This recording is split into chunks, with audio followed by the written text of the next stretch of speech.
asalaamaaleykum mbokk yi dal leen ak jàmm ci seen émission allo docteur comme ni ngeen ko déggee tey li ñuy waxtaanee mooy jamono tabaski mbirum xar yi ndax mu ngi ci ayu bés bu mujj bi nga xam ne mooy jëm ci feetu tabaski donc dafay baax ñuy waxtaanee lépp lu laale ak xar yi ndax docteur comme ni ñu ko déggee ci ayu bés bi ñu génn ci njeexital bi am na benn jaaykat boo xam ne dafa toog jékki-jékki ay xaram yu bëri lu ëpp ñeent fukk daal di gaañu te de manière subite looloo tax tey ñu tànn thème bi nat ci waxtaanee laata loolu ma bàyyi la nga nuyoonteeg auditeurs yi docteur Alioune Badara Kane Diouf may fàttali ne vétérinaire la nekk spécialiste de la qualité des aliments de l'homme docteur. waaw maa ngi lay nuyu bu baax Marie Rosalie di kontaan di ñëw sa émission tout le temps di nuyu également sa mbokku téléspectateurs yëpp di am yaakaar ne xëy na bu ñu jógee fii dina am lu bari lu leer ci seen bopp. donc ñoo ngi nuyu ñëpp vraiment di sargal ñëpp. waaw di wax ne c'est un grand plaisir d'être là. docteur ñuy faral di dégg ñuy wax mort subite mouton est-ce que luy faral di am la ci jur gi. waaw mort subite dinay am souvent ci mouton yi parce que am na yenn xeetu maladie yi nga xamante ne souvent mën na dugg ci mala yi surtout ci xar yi ba jural leen mort subite rapide waaw boo xam ne dafay gaaw doo ko sa gis c'est très rapide nga jékki-jékki gis xar bi daanu dafay am. waaw la plupart du temps lan moo koy indi genre feebar yooyu nga xam ne mën na nekk ci xar bi ba mujj ko faat. waaw xam nga actuellement boo xoolee li ko mën a indi bëri na am na xeet yu bëri yoo xam ne mën na ko indi bokk na ci comme ni nga koy waxee yenn maladies yi ñuy wax entérotoxémie moom boo ko déggee dafa am xeetu bactéries yi nga xamante ne dañuy dugg. di dund ci organisme xar yi ci seen tube digestif c'est des bactéries yoo xamante ne dañuy dund foofu normalement ce qu'on appelle donc pratiquement des clostridium plus précisément les clostridium perfringens ay xeetu bactéries la yoo xam ne dañuy dund ci tube digestif u xar yi mais de manière normale mais mën na am benn changement d'aliment wala benn changement de ration boo xam ne am na ci diggante bi rek mu daal di commencer di multiplier wu de manière anarchique maanaam di multiplier wu rapidement fekk ñoom dañ doon dundee xëy na peut-être dañu nekkoon ci biir bi di fa dund normalement am benn nombre boo xam ne moom la ñu yoroon mais dañuy jékki-jékki commencer multiplier wu rapidement fekk benn déséquilibre alimentaire moo ko indi déséquilibre alimentaire boobu nag bu ko indee souvent mën na tax nag ba bactéries yi bu ñu développé wala dañuy commencer di sécréter des toxines yooyu nag dañuy dem au niveau donc sanguin souvent nag mën nañ indi mort subite souvent da ngay gis xar bi dafay jékki-jékki rapidement rek daal di daanu daal di dee ci saa si te souvent daf lay jaaxal des fois doo gis sax signe des fois nga gis moom ay quelques convulsions yoo xam ne daf koy am maanaam di mel ne luy say jékki-jékki daanu dafay am ci xar yi. waaw est-ce que xar tamit mën nañ ne dafa am lu ñuy wax durée de vie maanaam toll foo xam ne li mën a doon dund mot na sëkk rek mu jaar fa dee wala il faut mu. non amul benn durée de vie boo xamante ne mën nañ ne xar yi durée de vie la ñu am. ça dépend rek ci hygiène xar bi hygiène de vie bi nga xam ne moom ngay jox xar bi ak aussi tamit traitement yi nga koy def parce que souvent xar yi dañuy dund ak ay feebar wala xam nga boo xoolee xar yi dañuy lekk ci suuf donc souvent ils sont en contact avec les parasites souvent ils sont en contact avec les bactéries ba tax na yow aussi tamit su fekkee jëloo sa xar en tout cas am ci toppatoo bi war di ko yóbbu di ko saytu ci vétérinaire bi yow cela va de soi que sa xar mën na gën a gaaw am problème que xar bi nga xamante ne peut-être ñu ngi koy toppatoo bu baax di ko yóbbu ci vétérinaire bi di saytu également yaramam bu baax a baax. tey jii ndax am na mandarga yoo xam ne mën nañ ko séntu ci xar bi seetlu ko ci ba gis ne xar bi kat xëy na yaramam demewul noonu war na mën a feebar. waaw mandarga yi bëri na xam nga xar yi moom boo xoolee souvent ñoom ay mala lañ yoo xamante ne duñu la wax ne la suñu biir mooy metti wala sama tànk mooy metti wala yow yaay xool en fonction de aussi tamit ni nga xamante ne tey moom nga gis nga daal di mën a seet ndax xar bi am na problème bi wala amul problème bi parce que souvent xar bi soo ko gisee mu toog bañ a nekk benn endroit parce que souvent xar moom du tricher bokkul ak nit ak leneen ak moom du tricher bu fekkee da nga ko gis mu nekk ci benn endroit toog ne yoggaaral toog te deful dara lekkul nangul lekk ak yooyu da nga xam ne kii am na feebar bu nekk ci moom léegi nag bon xëy na peut-être boo nekkul spécialiste mën nga bañ a xam problème bi mais au moins di nga xam ne am na lu ko dal suba mën nga daal di dem woo vétérinaire bi mu daal di ñëw saytu ko. mais tey jii est-ce que vétérinaire yi ci dëgg-dëgg ñii nga xam ne ñu ngi yar ay xar dañuy dem ci ñoom est-ce que ils sont accessibles est-ce que seen mbir yomb na pour jot ci ñoom pour ñi nga xam ne bëgg nañu ñu saytu seen xar. waaw am na ñuy dem am na ñoo xam ne dañuy dem ci vétérinaire yi bu baax a baax surtout léegi avec l'avènement des laadum ak yooyu donc da ngay sentir bu baax a baax que ñu bëri ñoo ngi dem ci vétérinaire yi léegi vraiment gars yi ñu ngi dem mais nag am na si ñoo xam ne dañu ba léegi nii ñoom dañu têtu duñ dem ñoom dañuy jéem a traiter seen bopp donc dañuy gis yenn molécules yi xam nga di ko utiliser ci xar yi te duñu xam exactement ndax est-ce que molécules yooyu durée de vie molécule bi maanaam résidu yi nga xamante ne mën na ko bàyyi si yàpp bi wala yooyu duñ ko seetlu yooyu yëpp c'est des choses yoo xamante ne souvent te aussi tamit li ci gën a graaw mooy des fois les éleveurs dañuy utiliser des antibiotiques yoo xamante ne duñu maîtriser dosage bi bu ñu maîtriser wul dosage bi nag problème bi li muy indi mooy mën na am résistance. c'est-à-dire tey xar bi mën nga utiliser parce que boo xoolee antibiotiques yi ñuy utiliser c'est les mêmes que chez les humains sauf que xam nga antibiotique dafa am ce qu'on appelle principe actif am ce qu'on appelle excipient mais principe actif bi benn la au niveau liy utiliser xar yi ak liy utiliser si nit yi benn la donc excipient bi rek moo mën a changer excipient bi moom mooy liy defar forme antibiotique bi moo tax souvent problème yi nga xamante ne mooy problème résistance yi nga xam ne mën na am ci xar yi su yàggee mën na dem ci nit ñi parce que tey am na ay résidus de médicaments yoo xam ne mën na des ci yàpp xar bi nit ki lekk ko jël ces résidus de médicaments là te ñëpp xam nañ ne surtout les antibiotiques dañuy rey bactéries yi. donc su fekkee yenn xeetu bactéries yi antibiotique egsi na ci ñoom te reyu leen antibiotiques yooyu dootuñu rey bactéries yi. li ñu naan ce qui ne te tue pas te rend plus fort.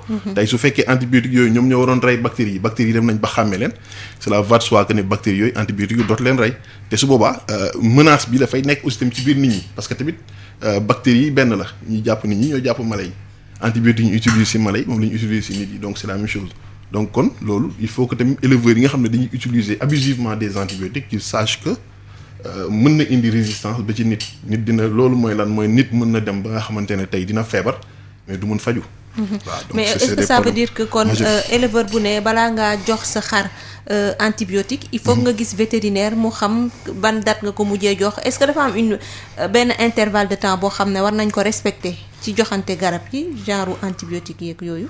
waaw xam nga éleveur ci boppam moo warul sa joxe antibiotique. waaw soo bëggee dégg-dégg éleveur ci boppam moo warul joxe antibiotique. mais ñu ngi koy def waaw ñu ngi koy def parce que antibiotique normalement usage bi c'est un professionnel qui doit l'utiliser parce que moom mooy xam dosage bi parce que antibiotique dañuy wax ne dafa am benn principe mooy da ngay frapper vite fort et longtemps vite mu gaaw parce que tamit booy rey bu fekkee da nga bëgg utiliser antibiotique bu efficace il faut le faire de manière très rapide balaa bactéries yi di commencer développer wu donc fort mooy nga joxe dosage bi nga xam ne dafay doy. et longtemps maanaam nga fexe ba bactéries yi ngay jéem a faagaagal leen ba mu jeex te loolu xëy na peut-être ku nekkul un professionnel mënu ko xam. donc il faut forcément un professionnel pour mu mën a xam loolu donc kon les éleveurs ci boppam dañu warul am usage yu antibiotiques yi waaw donc loolu moom c'est des choses yoo xamante ne on doit travailler à ce que tey éleveurs yi ñu bañ a jot ces antibiotiques là parce que antibiotiques yi ñuy utiliser mën na indi des menaces de résistance chez les hommes quoi. xam naa ci kanam tuuti dinañ ñëw ci encadrement bi ngeen souhaité surtout ci garab yi est-ce que désormais dañ ko war a def par ordonnance wala daal en tout cas noo leen di réglementer loolu yëpp dañuy wax auditeurs yi rek ne ubbi nañu antenne bi 33 825 18 30 tey ñuy waxtaanee mort subite bi nga xam ne dañu koy gis ci yenn xar yi ci jamono ji ñuy waajal tabaski nu ñuy def ba éviter loolu 33 825 18 30 jokkoo ak docteur Alioune Badara Kane Diouf di vétérinaire. docteur samedi gis nañu benn jaaykat boo xam ne ay xaram yu bari dañoo deewoon bi ñu jokkoo ak yow nga ne indigestion mën na ko indi laataa nga ñëw ci lekk yooyu yëpp ñu war a moytu jox xar yi dañuy jël auditeur bi nekk ci ligne bi asalaamaaleykum. asalaamaaleykum. asalaamaaleykum. maaleykum salaam. soxna Rosalie na nga def. maa ngi fi rek ku baax noo tudd wala fooy wootee. Ahmed Ndiaye Malicounda Mbour. Ahmed Ndiaye. Mouhamed Thiam waaw Mouhamed Thiam waaw ñu ngi lay déglu Mouhamed. maa ngi jël sa sant bi sax. waaw noonu la ñu ngi si nuyu di leen sant di leen gërëm. ñu ngi delloo si boobu Sud FM ak Val d'Afrique. waaw avant tout di jàlle Sud FM ak le peuple sénégalais. waaw président Babacar Touré. yal na ko yàlla yërëm teew ko àjjana suñu yax yi. amiin amiin. waaw di nuyu tous les auditeurs de Sud FM. La Touré yi bu ngoone ak tous les autres di leen wax yàlla may leen tabaski jàmm te mbas mi lëmbe àdduna yàlla na ko yàlla jëlee ko fi te mu musal ñu te ñun ñi waaw di wax toujours di wax si problème si bu man je suis moi-même éleveur mais comme nu ko docteur bi waxee tous les éleveurs ils pensent que c'est des vétérinaires ñoom ñooy traiter seen bopp te xamuñu dosage yi da ngay gis tey gis même ivermectine dañ koy joxe normalement da nga koy joxe tey 15 jours nga def rappel après 6 mois après mais ñoom suñu tour lay joxe.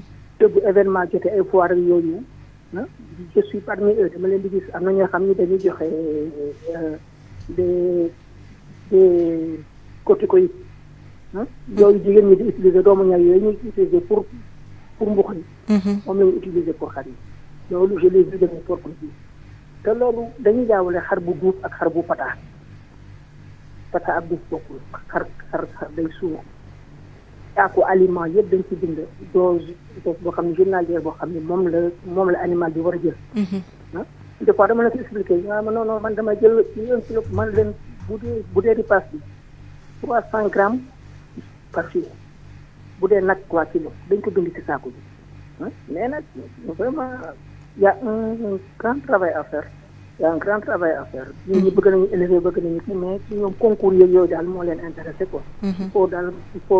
il faut yéen vétérinaire yi ngeen jàpp bu baax a baax fu foire amee ngeen yónnee ay vétérinaire ñu dem waxtaan ak éleveurs yi waxtaan ak ñoom daal ci daal maa ngi leen gërëm di leen sant wa salaam. jërëjëf Mouhamed Thiam woote Malicounda docteur bu ñu jëlee question yu bëri après ñu bàyyi la nga tontu auditeurs yi rawatina nag ñi nga xam ne dañuy am ay laaj yu particulière soxal seeni xarak yooyu 33 825 18 30 asalaamaaleykum.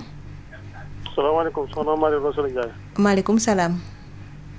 maa ngi lay siyaare di nuyu sa docteur boobu man la Baara Cissé. maa ngi delloo ziar Baara. di kontaan ci seen émission bi baax a baax ñu leen di bàyyi xel sa suuf di leen siyaare suñu Babacar moom fi jógee ñaanal suñu borom. xaare ko àjjana la. amiin. waaw après docteur dama ko doon laaj maanaam damaa gis fan yii ñu am xar yoo xamante ni dañoo am lu ñu lekkoon ba ñu leen di rey léegi gis que ndawal googu yow maanaam ndax kenn nga ko lekk moom dina am ay jafe-jafe ci yow wala loolu laa bëggoon laaj docteur bi. nga ne da nga gis ay xar yoo xam ne dañoo. daa may dégg. waaw mën nga delluwaat ci laaj bi. mais damaa gis fan yi ci télé bi ñu am xar yoo xam ne dañ leen a rayoon ci dañoo am lu ñu lekkoon daal. waaw. léegi ma gis la ñu ren leen léegi après ndawal googu après ndax nit bu ko lekkee mën na ko def ay jafe-jafe wala déet. loolu laa bëggoon laaj docteur bi. d'accord laaj bi am na solo docteur dina la tontu. jërëjëf Baara laaj bi am na solo 33 825 18 30 ñu xool ndax am na keneen ku nekk ci ligne bi asalaamaaleykum. allo. asalaamaaleykum. allo. asalaamaaleykum. salaamaaleykum. waaw moom dafa mel ni rëcc na xanaa mu jéem a dugaat docteur li ñu doon waxtaanee sànq mooy mbirum mort subite waaye dafa mel ni sotti na asalaamaaleykum. allo. asalaamaaleykum. maaleykum salaam. waa kay sëñ bi.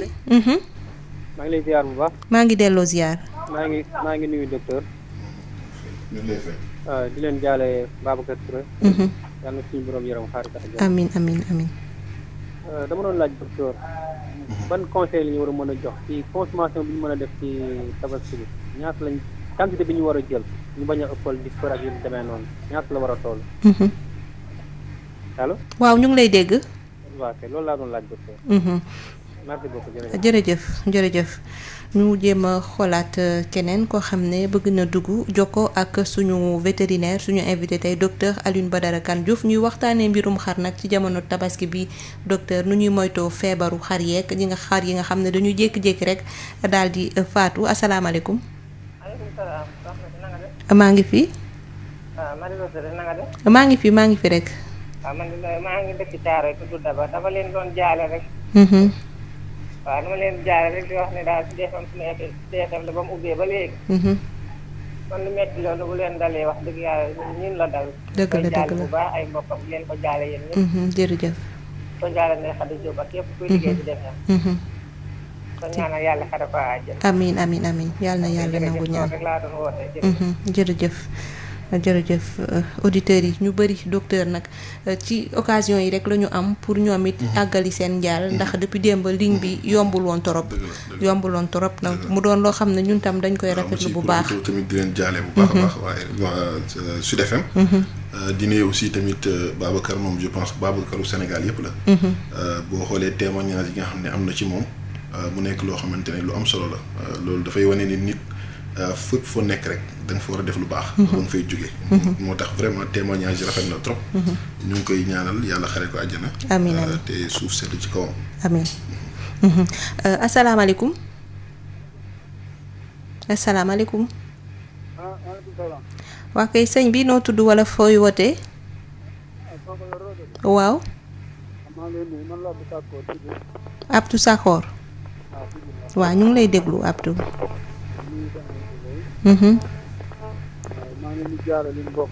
dëgg la.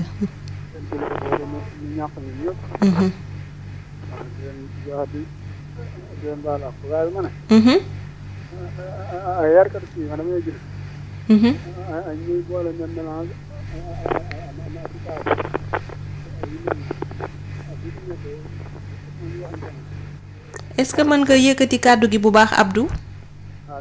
waaw.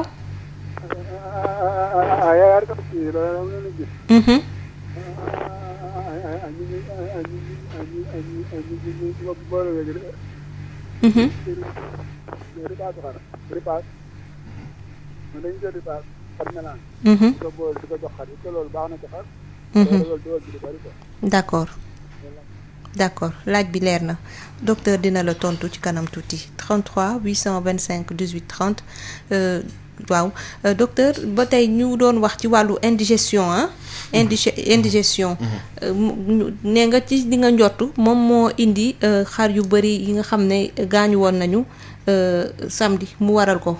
waaw xam nga ak exactitude mënuñu wax exactement que ni lii moo dal xar yi. parce que boo xoolee xar pour nga xam ndax li ko dal dëggantaan pour ñu xam ndax lan moo leen rey il va falloir que ñu xool d'abord def leen autopsie parce que tey autopsie bi dafay nekk loo xam daf ñuy jox ay indication mais aussi tamit ñu mën a aussi tamit def des analyses de laboratoire loolu moom mooy confirmer li nga xamante ne tey mën nañ njort ne moo rey xar yooyu waaye nag mën nañ ci am ay suspicion voilà suspicion yooyu bokk na ci sànq li ma doon wax muy entérotoxémie boobu noonu ma doon wax nga xamante ne mën naa ni déséquilibre alimentaire mën na indi problème boobu fekk ay bactéries yuy dund yoo xam ne clostridium la ñuy jékki-jékki rek mu am déséquilibre bi tax nag ñu commencé multiplier wu de manière anarchique maanaam multiplier wu rapidement daal di sécréter ay toxines mu dem ci deret ji te su boobaa mën na indi mortalité subite loolu bokk na ci premier suspicion yi mais aussi tamit am na suspicion boo xam ne tamit mën nañ ne intoxication tamit mën na si am intoxication alimentaire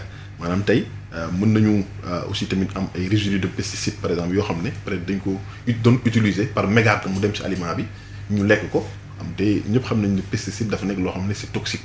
donc loolu tamit mën na dem ci deret bi dem au niveau ci cœur bi daal di koy indil problème ba nga xamante ne ñu immortalité mën na am aussi tamit des cas d'indigestion comme ni ma ko waxee woon keroog parce que indigestion moom lu koy waral mooy fër maanaam fër li koy waral je pense que dinaa duggaale ci question benn waaye bu doon laaj loolu sax parce que xar yi ñu nekkal ay xar la yoo xamante ne mën naa ne dañu nekk ay xar yoo xamante ne ñoom c'est des polygastriques tey les ruminants mooy xar yi d'une manière générale c'est des polygastriques nag boo ko déggee mooy maanaam dañu am au niveau de leur estomac plusieurs poches yooyu bokk na ci benn poche bi ñuy wax rumen boobu nag moom mooy accueillir aliment bi nga xamante ne souvent moom la xar bi di lekk parce que xar da nga koy gis nga tegal ko ripaas wala nga tegal ko ngooñ nga gis ko mu lekk de manière très rapide nga gis muy lekk de manière très rapide di ko emmagasiner rapidement mais boobu daf koy yóbbu au niveau de ci poche bi nga xam ne moom moo tudd rumen foofu la koy stocké denc ko foofu nga gis mën nga ko tegal léegi-léegi benn bool wala benn paan mu lekk ci daanaka moitié bi yoo xam ne rapidement la koy def mais da koy stocké ci rumen bi su ko stocké ci rumen bi nag bu demee ba nga xam ne dafa nekk au repos souvent dafay delloo si waat aliment bi ci gémmiñ gi boobaa di ko mâchewaat moom lañu naan dafay ruminer maanaam xar bi dafay delloo si waat aliment bi di ko duñu pour delloo ko nag ci vrai estomac parce que dafa am beneen estomac bu tudd vrai estomac boobu noonu foofu lay nag mën a digérer nag affaire bi maanaam kon xam nga 2 temps la day lekk d'une manière très rapide def ko au niveau du rumen léegi nag rumen bi yéegalaat ko mu ñëw ci gémmiñ gi mu mâchewaat ko daal di koy delloo nag ci estomac bi léegi nag ce qui se passe mooy rumen bi dafa am benn poche boo xamante ne moo nekk ci kaw rumen bi poche boobu muy ubbeeku souvent bu fekkee stocké na aliment ba aliment war a yéegaat poche boobu mu ngi tudd cardia poche boobu dafay ubbeeku souvent bu ubbeekoo nag aliment bi day yéeg bu yéegee ñëw ci gémmiñ gi mu mën a mâchewaat mais poche boobu li koy ubbi mooy rugosité ngooñ bi maanaam ngooñ bi wow ngooñ boobu noonu muy def loolu noonu muy excité poche pour poche mën a ubbeeku mais bu fekkee pat la comme yenn ripaas yi wala yenn kii su bëree dafay ñëw ba ci poche bi mu fatt poche bi maanaam du mën a exciter poche pour poche bi ubbeeku. léegi nag day ñëw ba ci poche mu taxaw foofu fatt ko fatt bi mu koy fatt nag xar bi day jéem a xëcc aliment bi pour delloosi ko ci gémmiñ gi mu tëkk ko parce que dootu ko mën parce que boobaa da ngay gis ne aliment bi du mën a remonter da ngay gis xar bi day am difficulté pour remonter aliment bi ci gémminam su boobaa nag mën nañ ne ko fër na léegi nag aliment bi nekk foofu comme aliment boo xam ne mën na nekk fermenté cible da ngay gis aliment bi dafay commencer di am ay mousse maanaam di mousse mooy maanaam mu commencer di am ay purit yooyu nag mooy gonfler rumen bi ba nga xam ne rumen bi dafay ubbeeku bu baax a baax gonflement boobu muy gonfler moo tax ngay gis biir bi di rëy ba pare gonflement boobu dafa xam nga rumen bi dafa nekk ci benn position boo xam ne position bi dafa nekk en face ci diaphragme bi diaphragme moom moo ñuy permettre xar yi ñu mën a respirer daanaka léegi nag dafay comprimer diaphragme bi parce que xam nga dafay yokk taay. comme dafay yokk taay dafay obligé ñëw ba ci diaphragme bi di ko comprimer bu ko comprimer nag xar bi dafay am difficulté respiratoire bi muy am nag moom looy indi nag mortalité bi souvent ci xar bi da nga gis xar bi dafay dee loolu dal na éleveurs yu bëri ci fër je pense que tey éleveur boo gis tey boo ko nee fër xam na ko parce que tey man mën naa ne sax soo ma woowee souvent ne ma sama xar dafa fër dama naan na la bu la paaka sori parce que xam naa ne boo deful nànk bu fekkee en tout cas defal nañ ko ay traitement te traitement yi daanaka aboutirul parce que souvent dañ koy defal ay laxatif pour mu daal di dem toilette ba nga xam dina mën a génne dina mën a déverser produit bi kii bi li mu kii woon noonu ci biti mais bu fekkee nag malheureusement jox nañ ko laxatif te laxatif bi marché wul am na fenn fu muy toll foo xamante ne xar bi dootoo ko mën récupérer te su boobaa dama naan rendi ko parce que soo ko rendiwul rek amaana mën nga ñàkk xar bi tu vois donc dans ce cas là mën nañ ne indigestion maanaam maa ngi répondre sax kii wu bu fekkee indigestion la boo rendee xar bi nga lekk ko amul jafe-jafe. parce que su boobaa indigestion bi rek la mais bu fekkee yenn cas yi comme ay entérotoxine yi comme am nay toxine ci biir am na aussi tamit yeneen parce que souvent sax entérotoxine bi moom balaa ngay ñëw da ngay fekk xar bi sax moom sedd moom. waaw pour nga fekk fa xar buy kii sax du yomb parce que balaa nga koy sentir moom di nga fekk xar bi dem na yoonam bu yàgg. waaw kon tontu nga sax laaju Bara Cissé bu doon laaj ndax xar buy waaj a dee nga rendi ko ndax mën nga ko lekk. bu fekkee indigestion la moom mën nga ko lekk. jafe-jafewul amul jafe-jafe. mais bu fekkee leneen la te amuñu dara loo xam ne mën na la wax. ne lii la waaw bu fekkee leneen la li par mesure de prudence nga bañ ko lekk. waaw parce que boo xamul lan moo ko rey mën nga bañ ko lekk mais bu fekkee nag problème mu fër la souvent c'est apparent da nga koy gis quoi fër bi da ngay xam ne kii dafa lekk tey aliment boo xam ne ëpp na ko doole parce que loolu laay wax souvent éleveurs yi période bi ñu toll dafa nekk période boo xamante ne nañ def nànk ci repas bi parce que tamit xar yi seen aliment de base ngooñ la ak ñax mooy seen aliment de base loolu moom mooy parce que souvent dañ ne ñoom c'est des ruminants c'est leur aliment de base fourrage la ak pan d'arachide maintenant complément bi moom mooy repas bi nga xamante ne moom la ñuy joxe mais dañ ko war a def de manière boo xam ne dina nekk nànk mais bu ñu ko bëggee joxe de manière très rapide rek joxe repas bëgg ci boole mburu bëgg ci boole ceeb xam nga yooyu yëpp ñu dajale ko li des ci kër gi yëpp ñu bëgg ko jox xar yi sinon dañuy gaañ seeni xar. ñu ñëw ci contribution Mohamed Thiam bu Malicounda moom nee na li muy gis mooy éleveurs yu bëri dañu teg seen bopp vétérinaire dañuy def sax seen diagnostic bopp. ñoom ñooy jox xar yi seen ay garab. nee na souvent ci foire yi day gis ñuy jox éleveurs yi di jox xar yi ay corticoïdes. maanaam ay doomu ñay pour ñu ponkal docteur loolu est-ce que baax na. waaw xam nga gars yi moom éleveurs yi moom am na ci ñoo xam ne comme ni nga ko waxee rek. dañuy jàppee seen bopp vétérinaire te nekkuñu ko parce que vétérinaire lu ñuy jàng la nekkul loo xamante ne dañuy xëy rek def ko tey ñun ñii di wax ak yow nous sommes docteurs vétérinaires tey mën naa ne dañoo def bac S def 6 ans d'études wala 7 ans sax pour génn nekk vétérinaire xam nga kon kooku du caaxaan. xam nga nit bu fekkee dafa toog ci ay banc di jàng pendant 6 ans di jàng anatomie xam nga def anatomie comparée xam exactement lan ak lan la ñu war a utiliser jàng médicaments yi ni ñu ko war a utiliser ak leneen 6 ans nit toog ko ci banc yow nga bëgg ñëw jóge fële nekk vétérinaire loolu mënta ne donc il faut que tamit éleveurs yi ñu xam ne vétérinaire science la bu ñuy jàng maanaam nit mënul xëy rek doon ko donc il te faut faire des études très poussées et des études très difficiles tey mën naa ne vétérinaire jàngam dafa metti trop parce que tey boo xoolee man souvent j'ai l'habitude de le dire il y a un scientifique du nom de Pavlov moom souvent loolu la danaan si le médecin humain soigne l'homme le vétérinaire lui soigne l'humanité parce que tey vétérinaire bi xam-xam dafa màcc ci lu bëri bokk na ci qualité aliment bii ñuy def maanaam tey lépp lu ñuy lekk c'est le vétérinaire moo koy saytu pour ñu xam ndax est-ce que normal na wala normalul tu vois donc vétérinaire yi ñoom ñooy traité xar yi fait ak yëpp espèces yëpp parce que tey li nekk ci xar bi nekkul ci xaj bi li nekk ci xaj bi nekkul ci muus bi li nekk ci muus bi nekkul ci chameau bi ak feneen donc c'est des études très poussées et très difficiles donc il faut pas que ne bi nit ñi di def le zoro dina jàpp ne ñoom foog nañ ne ñoom mën nañu gis nañ gars yi di traiter rek jël nañ antibiotique di piquer rek ñu bëgg xam ne ñu bëgg nekk ay vétérinaire c'est pas possible. Donc il va falloir que tamit nit ñi jéem a conscient que ne c'est des études qu'on apprend dafay jël temps donc jàng bi jàng bu metti la nekkul jàng boo xam ne jàng bu simple la. waaw te aussi tamit il faut que nit ñi xam ne li ñuy def mën na retourner contre ñoom parce que tey je pense que tey ñëpp gis nañ problème mu pandémie yi nga xam ne dafay am ci dëkk ci monde bi à travers le monde te yëpp souvent ci mala yi lay jógee di dem ci nit ñi même yenn manipulation yi ngay def mala yi sax mën na la jox yenn xeetu feebar yi nga xamante ne yow doo ko xam parce que tey am na feebar yu bëri yoo xamante ne tey mën na jóge ci xar yi nga xamante ne ñoom moom la ñuy jëfandikoo xar yooyu nga xam ne moom la ñuy dundal mën nañ am ay feebar yu bëri yoo xam ne ce qu'on appelle les zoonoses mooy maanaam les maladies transmissibles des animaux à l'homme zoonose du animaux sauvages rek mais les animaux domestiques aussi dafa am ay zoonoses yoo xam ne dafay am donc kon même contact bi ngay def xar bi wala ngay jéem a laal awra xar bi mën nga ci jël ay feebar yoo xam ne yow tey mën na tax bu doo am doom tu vois donc c'est des choses yoo xamante ne il faut que nit ñi tamit ñu xam ne du ay caaxaan du ay fo donc il faut que vraiment ñuy respecter les vétérinaires bu ñu amee loo xamante ne daf leen jaaxal ñu yóbbu ko ci vétérinaire bi mu daal di koy saytu wax leen exactement li dal xar bi. waaw ba tey Mouhamed Thiam li mu wax ci corticoïdes yi lan moo tax ñu koy jox xar yi.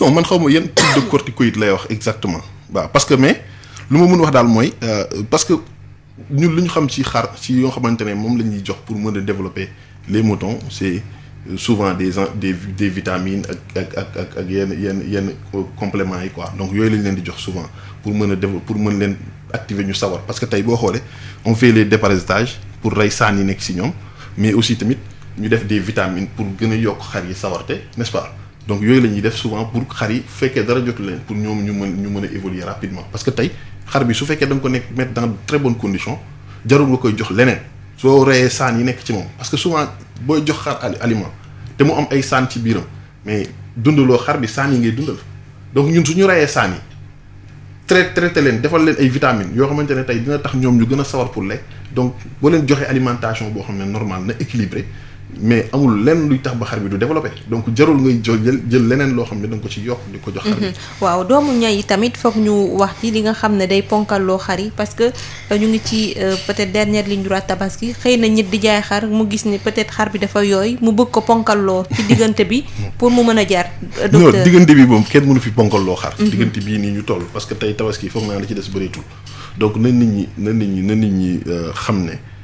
tabaski bi li des bëriwul donc ponkal loo xar xaju fi actuellement daal nañu équilibrer xar yi jox leen alimentation très équilibrée bu leen ko joxee rek am naa yaakaar ne dinañ mën a mais sinon li dal ñeneen ñi dal yenn éleveurs yi nga xam ne souvent dañuy dem ba dernier moment ñu perte ay xar mën na leen ci dal donc nañu fexe joxe alimentation équilibrée waaw joxe ngooñ bi nga xamante ne moom la xar yi war a lekk leen jox aussi tamit repas ñu ko mënee def bu fekkee tamit mélange lañ bëgg ñu joxe mélange mais l'essentiel mooy nañuy respecter ration bi maanaam di joxe ngooñ parce que ngooñ mënul ñàkk ci xar ngooñ moom mënul ñàkk donc il faut que ñuy joxe ngooñ teg ci nag yeneen aliments yi nga xamante ne c'est des concentrés. laaju Bara Cissé tontu nga ci keneen ki doon laaj conseil consommation ban quantité la ñu war a def. waaw xam nga quantité bi moom ça dépendra ci poids wu xar bi parce que tamit xar yi xam nga bokkuñu poids. il faut nga xam seen poids d'abord nga mën a xam ne exactement lii ngay def lii nga leen di mën a jox quoi donc souvent fourrage bi moom.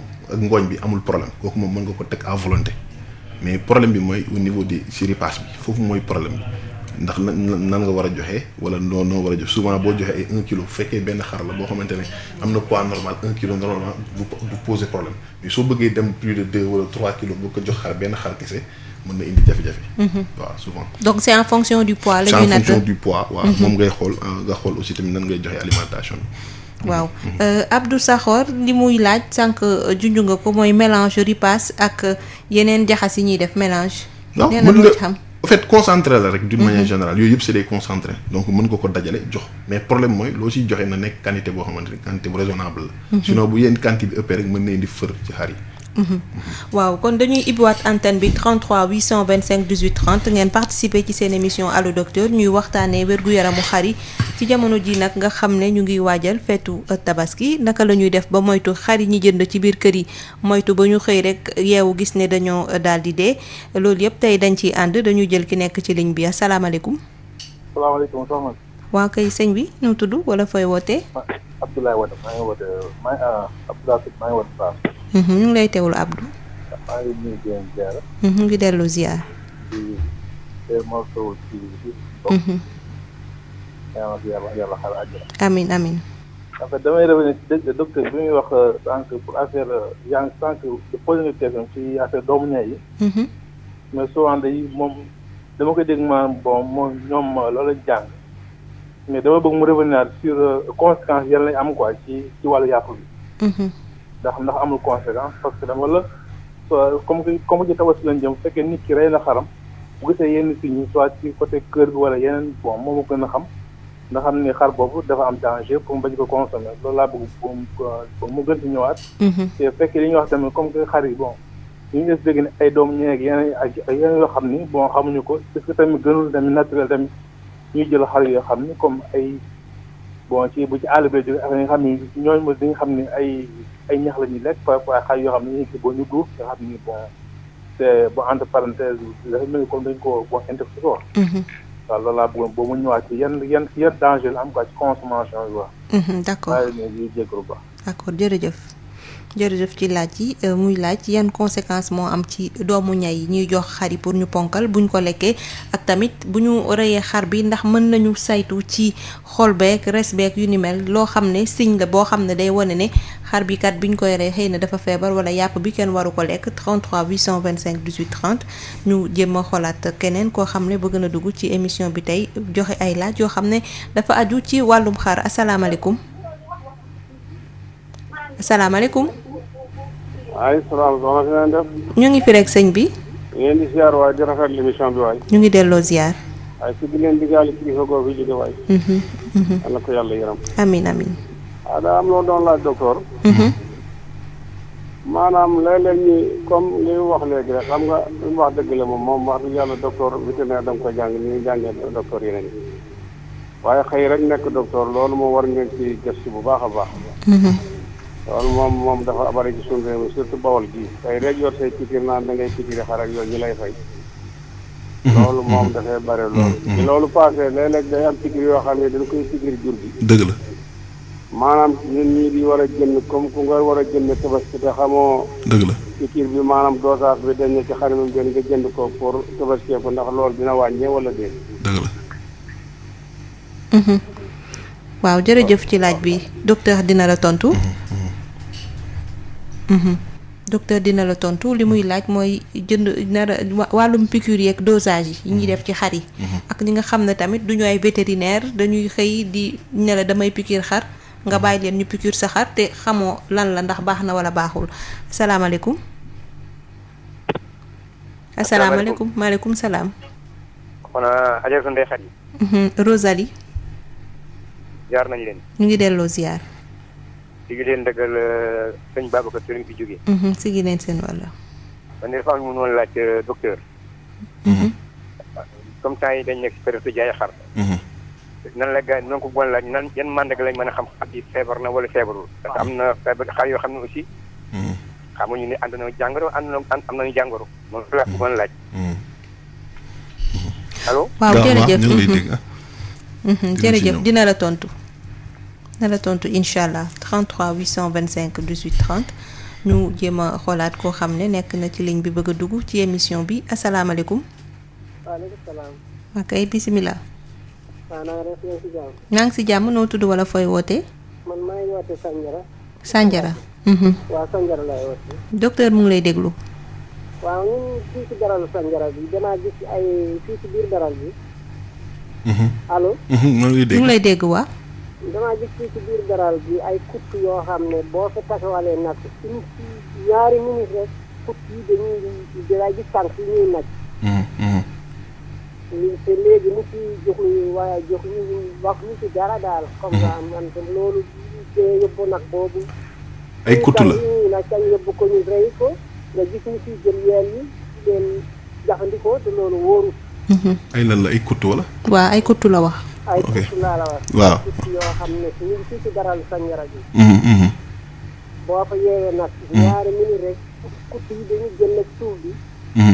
ñu jël yeelu nag yi dañ ci matt ba nga gis yeel yi dañuy nag. xam-xam dégg nga.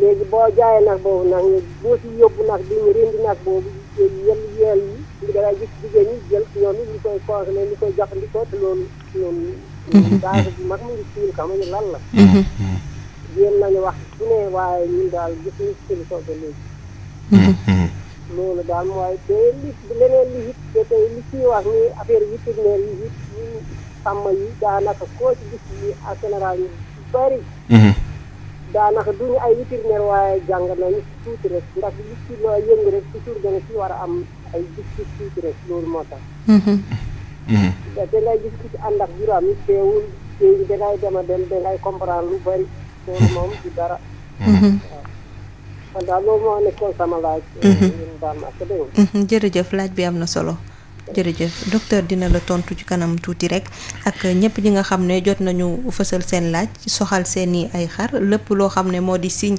bu ñu mën a nemmeeku ci xar bu feebar asalaamaaleykum. salaamaaleykum. maaleykum salaam. sama Rosalie. waaw Ndiaye front de terre. Ndiaye front de terre ñu ngi lay nuyu. waaw ñu ngi leen di ziar docteur bi. rafetlu toogaay yàlla yàlla yokk ko xam. amiin amiin. ñu ngi ñaanal kilifa gi fi jóge yàlla ko yàlla xare àjjana. amiin amiin. kër gi ñu fi bàyyi yàlla barkeel ko. amiin. kon ni ko docteur waxee rek ñoom ñooy jàng xam-xam bi. dañ leen di laaj. léegi da ngay gis ku jóg gàddu saagam. ci biir xar ak ñaangal xar si lu nekk da koy def. ba si rewle xarit xam nga loolu wóorul. docteur maa ngi la doon laaj maanaam léegi da ngay gis nit ñi foo tourné ñu ngi yeewu nag. koñi man dama xaw a ragal affaire yooyu ci feebar yi xew ni ci àdduna. loolu la si mën a sensibiliser nit ñi ñu wàññi yeew yu bari yi noonu. maanaam yeew garab yi nekk si kër yi wan kër gi seen dafa amoon garab bu mag bu si nekk. mais njugu bi ni heure bi kenn du am jàmm fëcc dagg nañ xaar dañ ko bëgg a dagg parce que moom dañ ne affaire feebar bi xew ci àdduna dugub ci ragal nañ koy joxal ci bokk. moom dañoo ragal loolu. beneen bi la doon laaj pangolin ku ko doon firi si olof mooy lan pangolin. loolu la pangolin mooy lan quoi pour ñu gën a mën a xam rek. dëgg la ci yenn ñanaaw yeeg yooyu. waaw dëgg la yàlla yàlla barkeel. waaye Ndiaye front de terre docteur bëggoon na xam lan lañu war a dégg ci yeew nag. yeew nag maanaam comme ni ñuy yaree xar yi léegi. da ngay gis léegi quartier boo tourné. waaw xale yi ñu ngi yeew ay nag. di doxantoog ñoom. waaw di yar ak yooyu. di après di jaay. d'accord nga xam nga nag bu àll ba nga ko doon yóbbu wala ci berger yi. waaw léegi bu ñu koy bëgg a yar ci biir koñ yi tamit ak feebar yi ni demee nag bi di soj ak bakkee di xel yi loolu wóoru. waaw foofu laay waxee quoi.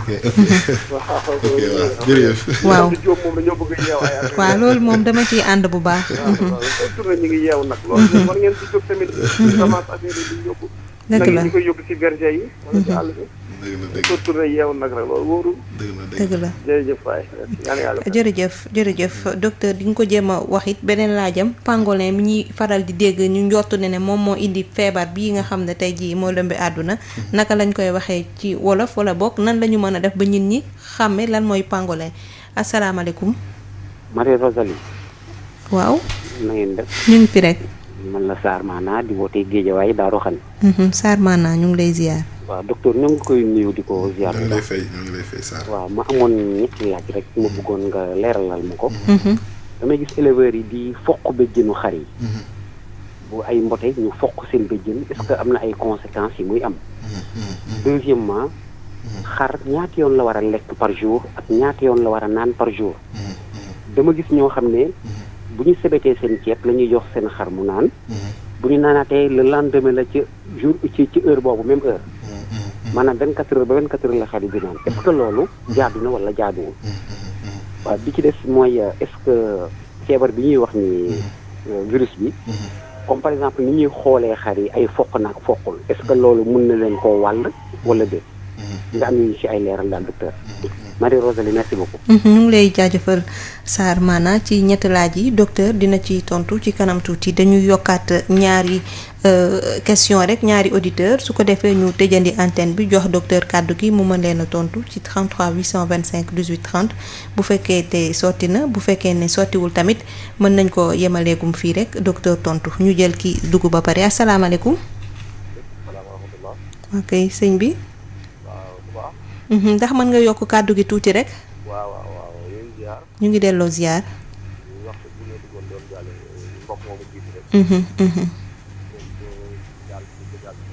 baax rafetlu la. te doon ci liggéey ba léegi maanaam li ñuy doxal ak ñu personnel bi ñuy doxal moom vraiment rafet. dëgg la. te ñu ngi di ñaanal yàlla suñu borom moo lay amiin amiin. yàlla suñu borom jéggal ko ci saafara ci rajo yonent bi. amiin amiin. barke borom Tuubaa. amiin amiin amiin. baax a baax loolu la. amiin amiin jërëjëf jërëjëf. jërëjëf. waaw ñu ngi koy jaajëfal ci kàddu njaal yi mu fësal kàddu yu rafet di ñaan rek yàlla nangu ñaan yëpp yi nga xam ne fësal nañ ko ci ki fi nekkoon donc dañuy xoolaat benn auditeur bu ko defee docteur ñu mën la jox kàddu gi nga mën leen a tontu ci seeni laaj yi nga xam ne jot nañ ko fësal ñu yëpp nag soxal ay mbirum xar ak lu ni mel asalaamaaleykum. salaamaaleykum. maaleykum salaam. maa ngi téléphoné de Saint-Louis. man la Mbaye Dieng de Saint-Louis. Mbaye ñu ngi lay ziar. waaye yal na yàlla nangu ziar man tam maa ngi jaale Serigne Babacar boobu ndax sama turandoo la. di ñaan yàlla xareeta àjjana. amiin ak mboolem jullit yu mu fekk. amiin. man nag question bi ma doon posé daanaka sax ñeneen ñi dañu ma jiitu moo doon ci alimentation xar yi. damay gis ci sama kër sax bu ceeb desee bu ñu añee ba pare mu des. wala ñamu kër gi ay reste d'aliments yi ñuy jóge jox xar yi ñu koy lekk. loolu ci première question mooy est-ce que ceebu jën yi jox xar. am na benn njëriñ ci développement xar bi. loolu man dama doon douter est-ce que ceeb am na valeur nutritive bu xam ni war nañ koy di jox xar. foofu première question bi la deuxième question mooy carton. damay gis ay carton yu ñuy dagg di ko dagg ba mu bare. ñu def di ko boole ci ripaas bi. di ko jox xar yi man la waa mais carton yi ban njëriñ la am ñu bàyyil noonu rek mooy xar mi gën a am yàq. te nag dama bëggoon docteur bi leeralal ñu si loolu. maa ngi leen di gërëm wasalaam. waaw docteur balaa ñu lay jox kàddu gi dañuy bàyyi pa service commercial jàllale page publicitaire ñëwaat. Pasti Valda raxul dara dàkkande kese lañ ko defaree produit Valda yi mën ngeen ko am suñuy boutique Valda yi wala ngeen woote ci numéro 77 219 98 45 wala ngeen dem ci www.boutiquevalda.com Val d'Afrique moo leen di may seen émission Allo Docteur. jaajëfal donc Val d'Afrique ak ordre des médecins du Sénégal ci seen gunge ci émission bi di Allo Docteur docteur ñu ñëw ci laaju Abdou muy laajte ndax doomu ñay yi ñuy jox xar yi ngir ñu ponkal ndax dafa am conséquence ci ñun ñi nit ñi buñ ko lekkee lan lay joxe beneen laajam moo di ku rendi sa xar ndax ban signe ngay gis wala boobu tontu woon nga ko ban signe ngay gis ci kii moom tontu woon nga ko ak ki nekk Bawol ki wootee Bawol di laaj piqûre yi ñi def dosage beeg yooyu naka la ndax du am conséquence naka lañ ko war a defee. je pense que ñaari question yooyu presque benn la. parce que bu fekkee su ma fiyeewoo ci sànq li ñu wax ne doomu ñay ay corticoïdes la ça veut dire kon c'est des ay corticoïdes la quoi maanaam c'est des anti-inflammatoires. d'après ni ma ko comprendre donc su fekkee anti-inflammatoire ak yeneen antibiotiques yi nga xamante ne moom la ñuy piqûre c'est des antibiotiques souvent ak des anti-inflammatoires li ma ci mën wax daal mooy am na yenn xeetu. médicament yoo xam ne dafay des ci yàpp xar bi c'est-à-dire c'est day am des résidus de médicaments ci yàpp xar bi parce que boo xoolee dafa am benn durée d'attente boo xamante ne moom lañ tuddee délai d'attente moom la médicament boo gis dafay am benn délai d'attente bu ñuy wax ne moom la war a def ci yàpp bi balaa muy disparaître maanaam temps bi nga xamante ne boo ko piqûree ak temps bi nga xam moom lay jeex ci yaramu xar bi su fekkee ci période bi ñu toll. su fekkee da nga joxe yenn médicaments yi am na benn délai d'attente boo xam ne daanaka mën naa ne lu ci bëri ci entre 14 ba 21 lay nekk souvent. entre 14 jours ba 21 jours. maanaam 14 moo gën a néew daal. lu ci bëri moo gën a néew lu ci bëri waaw lu ci bëri moo gën a néew 14 ba 21 jours mais 21 jours moo ci ëpp. duñ koy wax ci ay garab yoo xam ne dafa war a des ci yàpp bi pendant 21 jours. ça veut dire que kon ci diggante bi maanaam bu fekkee tey da nga ko rendi ci diggante bi nag matul. période bi nga xam ne moom la waroon jóge foofu noonu dafay des nekk ay résidus de médicaments ci yàpp bi te loolu mën na indi ay conséquences su fekkee antibiotiques yi la mën naa ne mën na indi ay conséquences yoo xam ne c'est des problèmes de résidus yoo xamante ne tey mën na indi résistance comme sànq li ma ko waxee woon.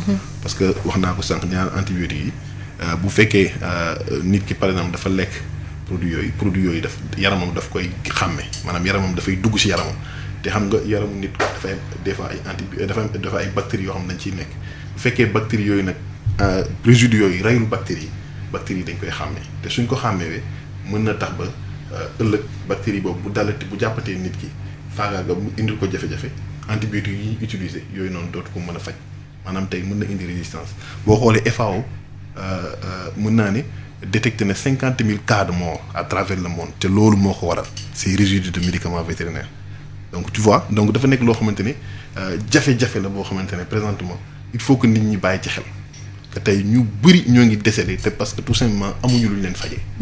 te lu ñu amul lu ñu leen fajee lu koy indi mooy bactéries yi dañoo commencé di résister te li gën a grave ci loolu mooy bactéries yi yooyu noonu di résister dañu am yeneen xeetu bactéries yoo xamante ne parce que ñoom ci biir bactéries yi dafa am ce qu'on appelle des plasmides plasmides yi ay genre ADN la yoo xam ne dafay nekk ci biir bactéries yi moo tax bu bactérie bi di résister mais bactérie bi su résister dafay am possibilité wàllu ko beneen bactérie xaw ma ndax comprendre li may wax maanaam dafa am ce qu'on appelle dafa am ce qu'on appelle des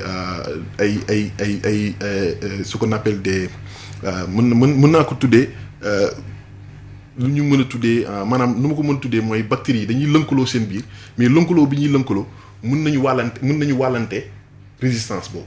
xaw ma ndax comprendre nga fi si je comprends tey di nga gis bactérie bi am résistance boo xamante ne ci yaramu nit la ko jëlee. mu dem jox dem résistance fekk beneen bactérie boo xamante ne ñoom ñaar ñu lënkaloo mu jox ko résistance boobu.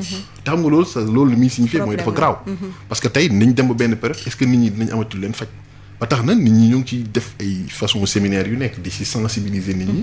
di wax aussi tamit nit ñi vraiment ñu ñuy éviter vraiment di utiliser les résidus de médicaments parce que résidus de médicaments yi nekkul rek si loolu mais même si industrie volaille dañ koy gis nit ñi dañuy utiliser antibiotique de manière abusive surtout bu ñuy yar ginaar tey da ngay gis koo xam ne day am élevage ginaar yi daanaka boo xoolee day dem ba 30 jours wala 35 des fois mu yegg 40 jours ça dépendra si nit ki doon koy kiwee mu dem ba 28e jour ay maladies virales daaneel ginaar yi maanaam ginaar gi li ko mu commencé di am ay mortalité yoo xam ne da koy xaw a jaaxal mu dem jënd ay antibiotique ñëw jox ko ginaar yi pour jéem leen faj te antibiotique ñëpp xam nañ ne du faj virus parce que c'est des maladies virales. donc utiliser antibiotique yooyu noonu du faj virus yi ginaar yi continuer dee xam nga nu muy def day jékki-jékki abattre ginaar yëpp dugal ci marché jaay mais mu nekk problème boo xam ne kenn mënu la ko expliquer tey antibiotique yooyu muy joxe nga xam ne waroon na def au moins quelques jours ci yàpp ginaar bi balaa muy génn moom daan balaa may perte xaar ma rendi ginaar yi dugal ko ci marché mais tey waxuma la dara mais ginaar yi ñuy lekk yu ci bëri xëy na peut-être noonu lay demee te industrie volaille bi daf koy def bu baax wala nga gis koo xam ne day ñëw si dañ leen war a jàngal sax des techniques d'élevage parce que tey da ngay gis koo xam ne day ñëw tey yor antibiotique defoon ko ci abreuvoir yi nga xam ne moom lay jox ginaar yi mu naan su ñëwee li muy njëkk a def li fa des lay jël sotti ci biti antibiotique boobu moom lay sotti ci biti ci suuf si sotti bi mu koy sotti su y a des bactéries yoo xam ne ñoo nekk ci suuf si bactéries yi dañuy xàmmee antibiotique yooyu noonu ñu leen di sànni bactéries yooyu noonu tey mën nañ am résistance te bu ñu amee résistance mën nañ ko jox nit ñi ñooñu ñooy daaneel nit ñi tey fan lañ jëm ak ces pratiques là donc xam nga y a des problèmes yoo xamante ne il faut que nit ñi ñu commencer conscient ñun on fait des sensibilisations de partout fu ne dañuy wax mais malheureusement nit ñi lu leen neex la ñuy def te loolu malheureusement dafay indil problème nit ñi.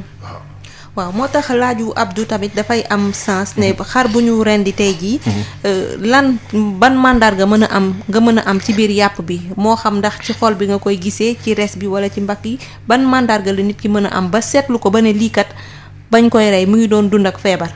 waaw xam nga mandarga yi moom xam nga ñoom boo xoolee normalement si yoon sax lépp lu ñuy rendi parce que boo demee en Europe wala dans les pays yi nga xamante ne c'est des pays très développés.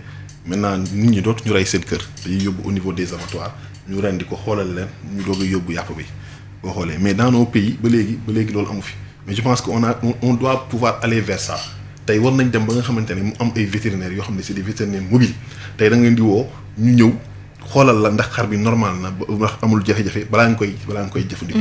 parce que loolu mooy yoon mais nous sommes dans un pays boo xam ne c'est un pays en développement. amaguñ yenn organisation yi nga xamante ne am na amaguñ yenn moyens yi ba ku nekk war a mën a yóbbu sa xar au niveau de l'abattoir pour vétérinaire bi saytu ko mais li ñu leen di conseiller mooy ñoom ñu am seetlu parce que tey ñëpp xam nañ yàpp ni muy mel couleur yàpp je pense que tey ñëpp xam nañ ko. donc su fekkee yow tey couleur yàpp bi dafa nekk couleur boo xamante ne dafa changé war nga mën a am seetlu que ni yàpp bi am na jafe-jafe. parce que tey wala couleur res bi maa ngi ñëw si couleur yàpp bi d'abord parce que yàpp bi mën na weex. souvent di nga xam ne tey fii amoon na problème yàpp mën na ñuul. am na yenn xeetu feebar yoo xam ne comme charbon bactérien yàpp bi dafay ñuul complètement boobaa dañ koy jël yooyu sax dañuy naan dañ koy suul sax pour éviter vraiment muy continuer parce que ay xeetu bactéries yu doy waar ñoo koy joxe. te mën na wàll nit ñi. waaw boobu zoonose la mooy charbon bactérien. am na yenn xeet yi nga xamante ne yaa koy seet li am solo tamit mooy au niveau des comme ni nga ko waxee ci organes yi ñu koy xool parce que organes yi tamit dafa am solo. parce que tey am na yenn xeetu maladie yi nga xamante ni ci organes yi lay jógee lu mel ne tey tuberculose mën nga ko gis ci foie mën nga ko gis également ci poumon ci poumon yi tey boo xoolee da ngay gis genre nodule ay genre boule yoo xamante ne c'est des boules yoo xam ne boules yu jaune lay nekk day mel ne luy jaune mel ne luy jël dëtt tu vois ay boule la yoo xamante ne da nga koy gis. ci biir kii bi ci biir foofu kii bi ci biir soit poumon yi soit ci biir foie bi tamit. mais yooyu boo ko seetloo da nga ko war a génne complètement abattoir sax dañuy xool ndax est-ce que disséminé wul ci yàpp bi parce que bu disséminé ci yàpp bi rek yàpp bi dañ koy génne parce que kooku jafe-jafe la boo xamante ne mën na indi tuberculose ci nit ñi donc il faut que ñu seetlu loolu xool ndax est-ce que amul par exemple ay nodule yu mel noonu yoo xam ne mën na nekk foofu noonu loolu benn la mooy maanaam tuberculose yooyu dañ koy jar di seetlu mais aussi tamit ñu seet est-ce que amul ay parasites parce que boo xoolee ci biir foie bi. am na yenn parasites yoo xam ne on les appelle des douves des fois mën nañu dund ci foie bi ba tax na souvent même boo yoree foie bi tamit da nga war a ubbi foie bi maanaam jël paaka xotti foie bi tuuti bës xool ndax est-ce que amul ay parasites yuy génn yooyu tamit da nga ko war a seetlu bu baax a baax ndax mën na nekk ci foie bi donc am na yeneen xeet en tout cas mais da ngay seetlu est-ce que soit d'abord couleur bi xool ndax est-ce que couleur bi normal na mais aussi xool ndax est-ce que odeur bi tamit normal na parce que tamit yàpp bi bu fekkee dafa am xet da nga xam ne lii yàpp bi normal donc yooyu c'est des choses yoo xam ne l'éleveur moo ko war a seetlu pour mën parce que tey comme amuñu possibilité vétérinaire yi ñëw saytu ko parce que ñun vétérinaire dañ koy saytu pour xam ndax normal na wala normalul mais comme amuñu possibilité bi éleveur bi ci boppam moo war a am seetlu boo xam da koy seet. donc am na yoo xamante ne nag bu fekkee dafa affecté organes yi da ngay éliminer organes yi complètement mën nga jëfandikoo yàpp bi mais am na yoo xam ne bu fekkee ci biir yàpp bi la tu es obligé nga bañ a jëfandikoo yàpp bi. waaw ñu ñëw ci laaju waa ji nekk Sandiara moom nee na dafa gis ay kutt yu bëri ci daral ba nekk Sandiara nee na kutt yi nag dañuy màtt yeelu nag yi. ba lu bëri te des fois yeel yooyu dañu koy jaay marché jigéen ñi di ko togg. su ma juumul li muy laaj mooy est-ce que loolu mën na am gàllankoor mën na am conséquence. waaw xam nga kutt yooyu moom kutt yi moom boo xoolee foofu dafa infesté rek am ay parasites parce que kutt boo xoolee parasite la. c'est des parasites sanguins c'est-à-dire ñoom dañuy ñëw au niveau donc ci yaram bi dem di muucu deret bi ñoom noonu la ñuy def souvent ñoom dañuy dem di muucu deret bi léegi nag bu fekkee par exemple da nga ko dindi maanaam bu fekkee da nga ko rendi xam nga da ngay dindi der bi boo dindee der bi du am jafe-jafe mais bu fekkee utiliser que yenn produits yi tamit il faut nga xool parce que am na yenn produits yoo xam ne on les utilise pour mën a rey boobaa dañ koy def ci yaram bi carrément moo tamit da ngay xool ndax est-ce que amul délai boo xamante ne moom la produit bi di des bu mën a deñ mais bu fekkee amul jafe-jafe maanaam bu fekkee tey da lu kutt yi kese la souvent boo ko dindee ak der bi donc du am jafe-jafe. waaw Ndiaye front de terre moom laajam bu njëkk mu ngi dellu si depuis sànq ba tey mooy mbirum piqûre yi. ñuy def ci xar yi nee na da ngay gis ku gàddu saakam di wër ne damay piqûre xar nga ñëw rek ñu ne la piqûral te xamuñu en fait piqûre boobu muy def lan mooy finalité am. waaw xam nga loolu moom laay wax sànq ma ne il faut que nit ñi xam ne dafa am ñu jàng métier bi parce que métier bi soo xoolee. du docteur vétérinaire rek ñoo ci nekk parce que am na ce qu'on appelle les docteurs vétérinaires mooy ñi nga xam ne mooy ñi nga xam ne par exemple dañu génnee école interétat des sciences et médecine vétérinaire jàng fa lu mat 6 ans génn am na ñoo xam ne c'est des ingénieurs des travaux d'élevage ñooñu Bambey li ñuy génnee donc am ñooñu tamit dañuy def seen bac def 3 ans 4 ans je sais plus pour mën a génn nekk ay ingénieurs il y a aussi les agents techniques d'élevage ñi nga xam ne ñoom ñooy génnee au niveau de Saint-Louis ñooñu aussi tamit ñoom dañuy génnee Saint-Louis jàng doon ay vétérinaires donc mais dañ ko hiérarchiser comme nga jël médecin bi jël médecin bi jël infirmier bi jël également ki nga xamante ne comme noonu la demee exactement ci corporation mais ñetti corps yooyu souvent lañ xam ci corporation bi ñi ci des ñëpp soit ay nit lañ yoo xam ne dañu am fit rek taxaw ne ay vétérinaire lañ man nag je pense que tey ñun aussi tamit au niveau de l'ordre on doit s'organiser xool nu ñuy def ba nga xamante ne mu am mandarga ba ñu mën a xàmmee vétérinaire yi parce que tamit nit ñi tamit il faut ñu sóor di xool est-ce que nit ñi vétérinaire lañu wala parce que bëri na si ñoo xam ne dañuy taxawaal rek am na ñoo xam ne moom vraiment mais malheureusement kenn mënu leen contrôler. kenn mënu leen contrôler parce que mënoo def police ñun mënuñu def police. mënuñu def police mais loolu dafa mel ni comme si nga ñëw tey nekk ci tali bi rek taxaw di garer oto yi loolu même loolu rek c'est la même chose dafa mel ni tey nga yow nekk ñëw ne policier nga taxaw ci tali bi di garer oto yi donc man je pense que sanction bi ñu am ci policier ki nga xam ne dafay jël métier policier taxaw ci tali bi di garer xam nga loolu am na fi plusieurs fois ñu jàpp leen créer leen def teg leen ay daan sanction yooyu moo war a am ci ñi nga xamante ne dañuy jël seen sac def ci ay médicaments ne ay vétérinaires lañ dugg parce que boobu moo gën a garaaw xam nga bu nekkee ci tali bi sax garaaw parce que tali bi nit mën na arrêter mën nañ ko jàpp mu dem mën na fa nekk di liggéey pendant des années sans causer de dégâts mais ki nga xamante day utiliser antibiotiques yoo xam ne tey mën na indil jafe-jafe nit ñi kooku il cause des dégâts énormes kooku tey moom dañ ko war a kooku la ñu war a gën a mën a punir que ki nga xamante tey moo nekkoon ci tali bi mais xam nga malheureusement bon au Sénégal doo xam nan la ñuy organiser mais boo xoolee loolu usurpation de fonction bu grave la te ku ko def tu dois être sanctionné waaw parce que tey yaa ngi indil danger nit ñi. waaw parce que question de santé la. beneen laaju Ndiaye front de terre dafa soxal nag yi ñuy yeew un peu partout nee na mu ngi koy gis te moom ci li mu gis nee na nag yi ci àll ba lañ leen doon yare mais léegi koñ boo dugg gis da ngay gis xale yi di yeew ay nag mu lay laaj docteur yow noo gisee mbir moomu. loolu de moom xanaa dara waar loolu daal li ñu mën a wax daal mooy nag moom dañu war a xam ne bokkul ak xar parce que tamit nag. Souvent mën na indi ay jafe-jafe surtout bu fekkee tey par exemple maanaam bu dul dara sax mais wóorul sax parce que nag am na doole bu mu am boo xamante ne je pense que ni bu rëccee mën na indil jafe-jafe ay nit donc loolu daal man moom laa ci wax mais nag li ci des moom je pense que xaw ma ne am na législation buy tere loolu. waaw parce que tamit xam nga dëkku yoon lañ nekk je pense que suñ ko doon tere xëy na peut-être bon. yoon dina ci jël ay ndogal mais comme amul législation buy tere mënoo ko tere nit ñi mais daal nit ñi ñoo war a def nank def attention xool xam ne mën nañ am ay dégâts physiques yoo xam ne nag mën na leen ko poser surtout nag bu am doole moom nag boo xam ne dem na ba am egg maturité mën na indi ay jafe-jafe ci koñ yi.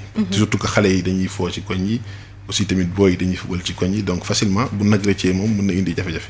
waaw ku nekk boo koy def nga seet fi nga koy def. xam ne bon yaa ngi mettre en danger yaa ngi mettre en danger ñu bëri. muy laajte mbirum chauve-souris parce que neen dañu amoon garab bu mag a mag chauve-souris yi dañ fa daan bëri bu timis di jot. mais gor nañu garab yi mais daal dafa dalul xelam parce que gis na ne feebaru zoonose yu bëri des fois dañ ciy tudd chauve-souris muy laaj ndax loolu amul risque le fait que ñoom seen dëkkuwaay chauve-souris yi di fa bëri torop di leen tiim. waaw xam nga chauve-souris moom dafa doy waar. chauve-souris moom boo xoolee. daanaka mën naa ne jëye yu bëri moo ko indi bokk na ci Ebola bii ñuy wax sax. boo xoolee chauve-souris moo ko indi ni mu ko indee te très simple ci ni mu ko indee mooy maanaam dafa am des chauves-souris ñu tuddee des chauves-souris frugivores maanaam ñooñu dañuy lekk fruits yi tey chauves-souris yi dañoo demoon lekk fruits yi bàyyi waale malheureusement doomu jàngoro bi ci biir fruits yi parce que duñu lekk fruits yëpp. dañuy ñëw cof fruit bi bàyyi ci doomu jàngoro bi mu wadd léegi nag golo yi ñëw lekk ko bu ko golo yi lekkee malheureusement nit ñi ñëw rendi golo yooyu noonu golo yi lekk fruit yi ba am doomu jàngoro bi nit ñi ñëw lekk golo yi te malheureusement togg la leen togg bu ñor mu indi Ebola loolu moo indi Ebola. donc chauve-souris moom yàgg nañ ko di incriminer ci yu bëri xanaa rek ñu moytu xam ne chauve-souris moom. barul nekk fu nit ñi di ne. waaw waaw bu ñu ko mënee mais chauve-souris moom dafa doy waar. waaw dafa doy waar. souvent c'est des animaux yoo xam ne duñu xam seen niveau sanitaire quoi. waaw duñu xam seen niveau sanitaire te ñu éviter bu fekkee dafa ay fruits yu fa nekk yoo xamante ne souvent ñoom ñoo koy waddal lekk ko waddal ñu bañ ko di lekk ñu jël ko éliminer ko complètement parce que tamit ñoom mën nañ bàyyi virus bi ci lekk bi wala yooyu. mais amul possibilité nu ñu mën a dàqee chauve-souris yi côté boobee ñu dëkk ba dootuñ fa taxaw. bon loolu moom wax dëgg yàlla aw ma ci xam-xam. am na nag ñoo xam ne ils sont spécialistes chauve-souris am na ci gars yi am na ci bërki dem rek je discutais avec un doyen qui m'a dit que am na benn spécialiste boo xam ne chauve-souris la Sénégal fii c'est un vétérinaire. mais il est spécialisé ci chauve-souris. kooku moom moo xam chauve-souris carrément. mooy yooyu am nga. xanaa bu jokkoo ak yow nga jëm ko orienté ci loolu. parce que dafa mel ni préoccupé na ko torop. beneen laajam moo di mbirum pangolin bi ñuy laam-laamee ci mbirum Covid 19. mu bëggoon xam pangolin buñ ko naree tudd ci olof mooy lan. mais pangolin amul fii amul Sénégal. amul Sénégal waaw moo tax mënul am tur olof. quoi mënul am tur olof amul Sénégal. ok amul Sénégal souvent dans les pays comme ay Gabon. foofu lañ ko gis ay Gabon yenn dëkk yi Cameroun yooyu am na fa mais amul Sénégal. amul Sénégal waaw moo tax mënul am tur wolof. Sarr Maana nee na dafay gis léeg-léeg ñuy fokk béjjënu xar yi wala mbote yi. mu bëggoon laaj loolu pour lan la. est-ce que bon souvent gars yi bu ñu koy fokk nee nañ dañuy def pour rafetal béjjën yi pour muy kii mais amu ci impact carrément. souvent nag y a beaucoup de gens qui le font surtout pour rafetal. béjjën xam nga premier béjjën bii ñëw. bon am na boo ko mën nga ko dindi quoi facilement c'est pour mu gën a rafet buy ñëwaat ak yooyu. loolu kon c'est juste esthétique. waaw esthétique la waaw. muy laaj ñaata yoon ci bés bi la ñu war a jox xar mu lekk ak it ñaata yoon lañ ko war a jox mu naan muy laaj aussi ceeb yi ñuy jox xar yi bu ñu desitu ceeb yeeg yooyu ndax baax na. waaw mooy sànq li may wax rek c'est-à-dire am nga xar yi moom seen aliment de base nee naa la ngooñ la ak fourrage maanaam. ñax mooy seen aliment de base donc bu fekkee ay ceeb ak ay yooyu c'est des compléments rek ñuy def mais souvent nañ ci def nànk parce que bu ñu ci deful nànk rek mën na indi jafe-jafe yu bëri waruñ ci abuser waaw waruñ ci abuser même bu fekkee dañ koy joxe tamit bon nañ ci def nànk buñ ko joxee de manière kii quoi lu bëri maanaam ceeb bi bu mu des bu bëri rek nga daal di ñëw rek tegal ko xar bi su ko lekkee rek day am jafe-jafe problème indigestion te mën na ko indil ay jafe-jafe yu bëree bëri xar bi ñaata yoon par jour la war a lekk waaw lekk bi moom surtout bu fekkee ngooñ bi mën nga ko teg toute la journée ngooñ moom mën na ko teg toute la journée xar yi di ko lekk. parce que mooy seen aliment de base mooy kii moom da nga koy teg ñuy lekk toute la journée. léegi nag bon ça dépendra si heure bi ngay joxe yow yaay xool am na ñoo xam ne suñu xëyee suba la ñuy joxe ripaas am ñoo xam ne bu ngoon gi la ñuy joxe ripaas ça dépendra mais façon loo ciy def joxe ko benn yoon une bonne fois pour aliment de base bi nag mën nga ko bàyyi toute la journée. nee na moom day faral di gis xar yi ñu mu dëkkee bu ñu sebetee ba jël ndoxu sebet bi jox ko xar bi mu naan 24 heures après lañ koy joxaat mu naan mu bëggoon xam tamit xar ñaata yoon la war a naan par jour. non naan bi moom ça dépend ci xar yi rek. ça dépend am na xar yoo xamante ne ñoom boo leen tegalee mën nañu naan ni am na yoo xam ne mën nañu toog mais amul temps fixe. bu ñuy jox xar yi pour ñu naan noonu. donc li ci am solo mooy tegal ko ndox rek. waaw boo ko tegalee bu fekkee mar na dina naan ah. waaw leneen li mu doon laaj aussi mooy affaire wax na daal waxu fokk bay jën.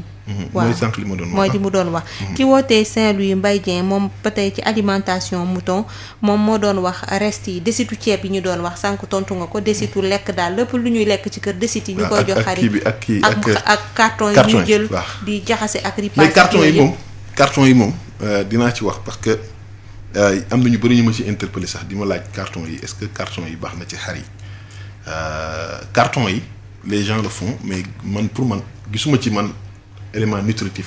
pour xar bi pour xar yi. donc lu tax ñu koy jox xar yi. gars yi nag ils le font mais dama bëggoon attirer seen attention rek ci carton yi ñu def nànk ci carton yi parce que li tax ma ne ñu def nànk ci carton yi am na carton yoo xamante ne mën nañ utiliser des pesticides par exemple utiliser des pesticides ci carton yi xam nga. tey mën na ci tuuru xaw ma ndax comprendre nga. waaw le fait ñuy utiliser yenn carton yi am na carton yoo xam ne xëy na peut-être mën na am ay produits yoo xam ne daf ciy tuuru. day toxique léegi le fait ñuy jël carton yi di ko def ci xar yi nañuy seet yan carton la ñuy même bu fekkee dañuy def carton nañu seet yan carton la ñuy def ci xar yi parce que sinon yenn carton yi mën na leen indil problème intoxication donc il faut qu'il fasse très très très attention avec les cartons. ñu xool yan carton la ñuy utiliser. waaw des fois sax nga gis carton yoo xam ne buñ koy dagg ci benn partie bi dafay am colle scotch. est-ce que bu ko lekkee xar bi loolu mën na ko indil problème moom laay wax c'est-à-dire produit su fekkee dafa toxique mën na indil xar bi problème. waaw lu mel ne ay pesticides wala leneen ak leneen ah des fois ñu utiliser parce que carton yi duñ koy jël rek pour envelopper ay produits wala aliments wala ça dépend léegi nag mën nañ ci envelopper loo xamante ne xëy na peut-être c'est toxique su boobaa fekkee daf ci tuuru ci carton bi. cela va soit que carton bi dafay toxique. donc mu bëgg xam valeur nutritive bu ceeb. ak ñoom seen maanaam lekku kër yi. ban valeur nutritive la ñu am ci xar ci seen développement. ceeb. waaw ndax mën na am dara ci seen développement. ceeb moom wax dëgg yàlla xam naa ne ceeb moom xam naa ne am na amidon daal mais je sais que ne peut-être aliment bi comme ni ñu koy toggee noonu. ba mu ñor souvent bu fekkee ay vitamines la souvent togg ba mu ñor bi. togg ba mu ñëw dafay rey vitamine souvent vitamines yi c'est des éléments yoo xam ne souvent duñu résister chaleur daf leen di rey donc kon man nutritif bi ñu am noonu man dina ma xaw a jaaxal daal ceeb daal xam naa ne bon mën na compléter aliment parce que am na gars yu bëri yoo xam ne ñoom dañuy bëgg seen aliment fees rek compléter waaw mais gëw ma ni am na élément nutritif yoo xam ne baax na ci xar bi. waaw c'est en tout cas c'est pas encore démontré. gisuñu ko seetuñu ko quoi. waaw dañuy ubbiwaat antenne bi 33 825 18 30 mais docteur ñu ñëw ci mbirum Covid 19 ak nu mu tuddati li nga xam ne moo di xar yi.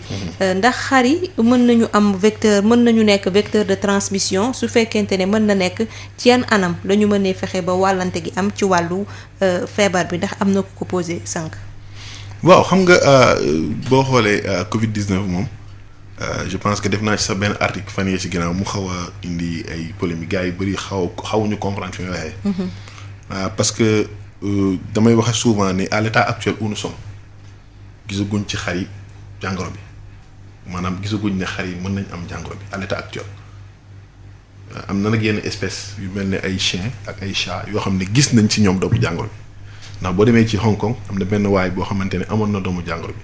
mais bu ñu testé muus bi nga xam ne moom la nekkaloon muus bi dafa am doomu jàngoro bi boo demee aux États-Unis aussi am na beneen waaye bu amoon doomu jàngoro mais bi ñu testé segg bi mu nekkaloon ci parc bi segg bi am na ko mais à l'état actuel où nous sommes gisaguñu benn yoon doomu jàngoro bi ci xar yi mais nag ma ne nañ def nànk parce que tey ñoo ngi dem ci tabaski il y a un engouement autour du mouton maanaam tey nit ñëpp dañuy daje ci lieu de vente yi maanaam mu nekk luuma yi wala mu nekk xam nga foo xam ne dañ fay jaay ay xar.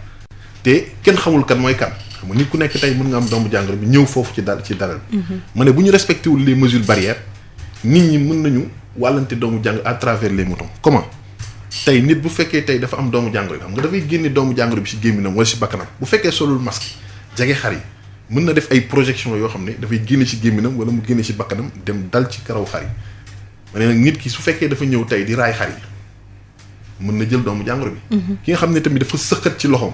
bàyyi doomu jàngoro bi daal di ñëw raay xar yi dafay bàyyi doomu jàngoro bi ci karaw xar yi mais beneen nit mën na ñëw raay karaw xar yi jël doomu jàngoro bi wala nit tamit jël xar boobu noonu yóbbu ko këram te su ko yóbboo këram mën na yóbbaale doomu jàngoro bi këram foofu laa waxee ma ne nag kon les moutons peuvent être source ou vecteur de propagation de la maladie xam nga les mots ont leur sens. waaw fi ma ko waxee mooy foofu mooy maanaam tey xar bi mën na doomu jàng mën na jaare ci moom pour dem ci nit ñi ma ne léegi na nit ñi def nànk nu ñu war a def mooy lan utiliser les mesures barrières maanaam di raxas seen loxo ak saabu ak eau de javel parce que xam nañ ne doomu jàngoro bi ñu nekkal doomu jàngoro la boo xam ne du résister saabu du résister eau de javel du résister yenn détergents yi parce que nature doomu jàngoro bi maanaam dafa nekk doomu jàngoro boo xam ne c'est enveloppé enveloppe bi mu am moo tax enveloppe dafa riche en graisse te tey ñëpp xam nañ ne tey bu fekkee sa loxo dafa niin soo raxasoo ko saabu da ngay gis ne dafay dindi niinaay bi donc dafay éliminer enveloppe bi donc day éliminer doomu jàngoro bi ma ne nag ne nit ñi raxas seen loxo ak saabu suñuy dugg ci dara li bu ñu mënee def ay dispositifs yoo xam ne day nekk ci porte dara li kuy dugg nga raxas sa loxo balaa ngay dugg ci dara li dina baax et puis képp koo xam ne am nga mandarga yoo xam ne dafay xaw a nduróog coronavirus nga bañ a jege dara li parce que mën nga fa dem bàyyi fa doomu jàngoro bi waaw ñu ne nag aussi tamit nit ñi di sol ay masque di def distanciation physique bi tant que ñoo ngi koy def xëy na peut-être mën nañu am possibilité ba nga xamante ne daral yi du nekk lieu bi nga xam ne fa la ñuy joxantee doomu jàngoro à travers des moutons. voilà waaw boo bëggoon xam tamit tey jii naka la ñu war a toggee yàpp de sorte que même bu fekkente ne yàpp bi dafa infecté dafa amoon virus. par exemple ki koy lekk. virus boobu du dugg ci yaramam dina fekk mu dee. waaw xam nga yàpp bi moom souvent ñun Sénégal souvent du ñu am jafe-jafe boobu parce que ñun ni ñuy toggee la souvent bu fekkee coronavirus bi ñuy wax par exemple du résister tàngoor enveloppe am moo tax. parce que xam nga tey dañu am chance ñun souvent damay am tendance di ko wax mais duñ ko comprendre mais fi may waxee mooy ñun dañu nekk en face d'un virus enveloppé mais bu ñu nekkoon en face d'un virus boo xam ne c'est un virus nu amul enveloppe tey kon ñun dañuy am jafe-jafe mais yàlla def na may nañu ñu am virus bi nga xamante ne mooy coronavirus bu enveloppé la maanaam enveloppe am mën nañ si jàpp pour xeex ak moom du résister chaleur 57 degrés pendant 1 heure de temps loolu déjà avantage la. donc tey bu ñu toggee yàpp bi même bu fekkee tey nit dafay manipuler yàpp bi bàyyi doomu jàngoro bi ci yàpp bi bu ko toggee ba mu ñor à 100 xam nga loo bu à 100 degrés. su ko toggee ba mu ñor amul jafe-jafe pour ñu mën a lekk yàpp boobu noonu maanaam dina rey virus bi donc nañuy togg ba mu ñor nañu saloo di togg yàpp yi ba mu ñor. tey boo xoolee ñàkk a togg ba mu ñor rek moo indi problème yi nga xamante ne moom moo am. ci coronavirus ñu ñëw docteur ci li nga xam ne moom la ñu doon waxtaanee ca ndorteel la mooy mbirum garab yi. parce que lire naa ci benn groupe ci réseaux sociaux ñu ne il est temps ñu réglementer médicaments yi ñuy jox wala boog antibiotiques yi ñuy jox xar yi que n'importe qui warul dem rek jënd ko pharmacie il faut ñun vétérinaires yi jóg ci des fois di exiger ordonnance ñi koy jaay di exiger ordonnance au lieu que nit ñi di ko mu nekk à la portée de tout le monde. loolu tey jii lan moo ciy gis-gisu ordre des vétérinaires. waaw ordre mu ngi ciy jouer sax rôle bu am solo parce que tey chaque jour il fait des sensibilisations par rapport ak ñi nga xamante ne ñoom ñoo yor médicaments yooyu tey boo xoolee médicaments yi c'est les grossistes qui le font entrer ici jox ko ay vétérinaires léegi vétérinaires yi ñoom ñoo koy distribuer donc boo xoolee mais nag malheureusement dafa am un marché noir. te marché noir boobu souvent duñ ko maîtriser carrément parce que tey am na médicaments yu bëri yoo xam ne dafay jóge ci biti di dugg si donc loolu tamit état bi war na ci bàyyi xel parce que tey vétérinaires yi nekkuñ à la porte.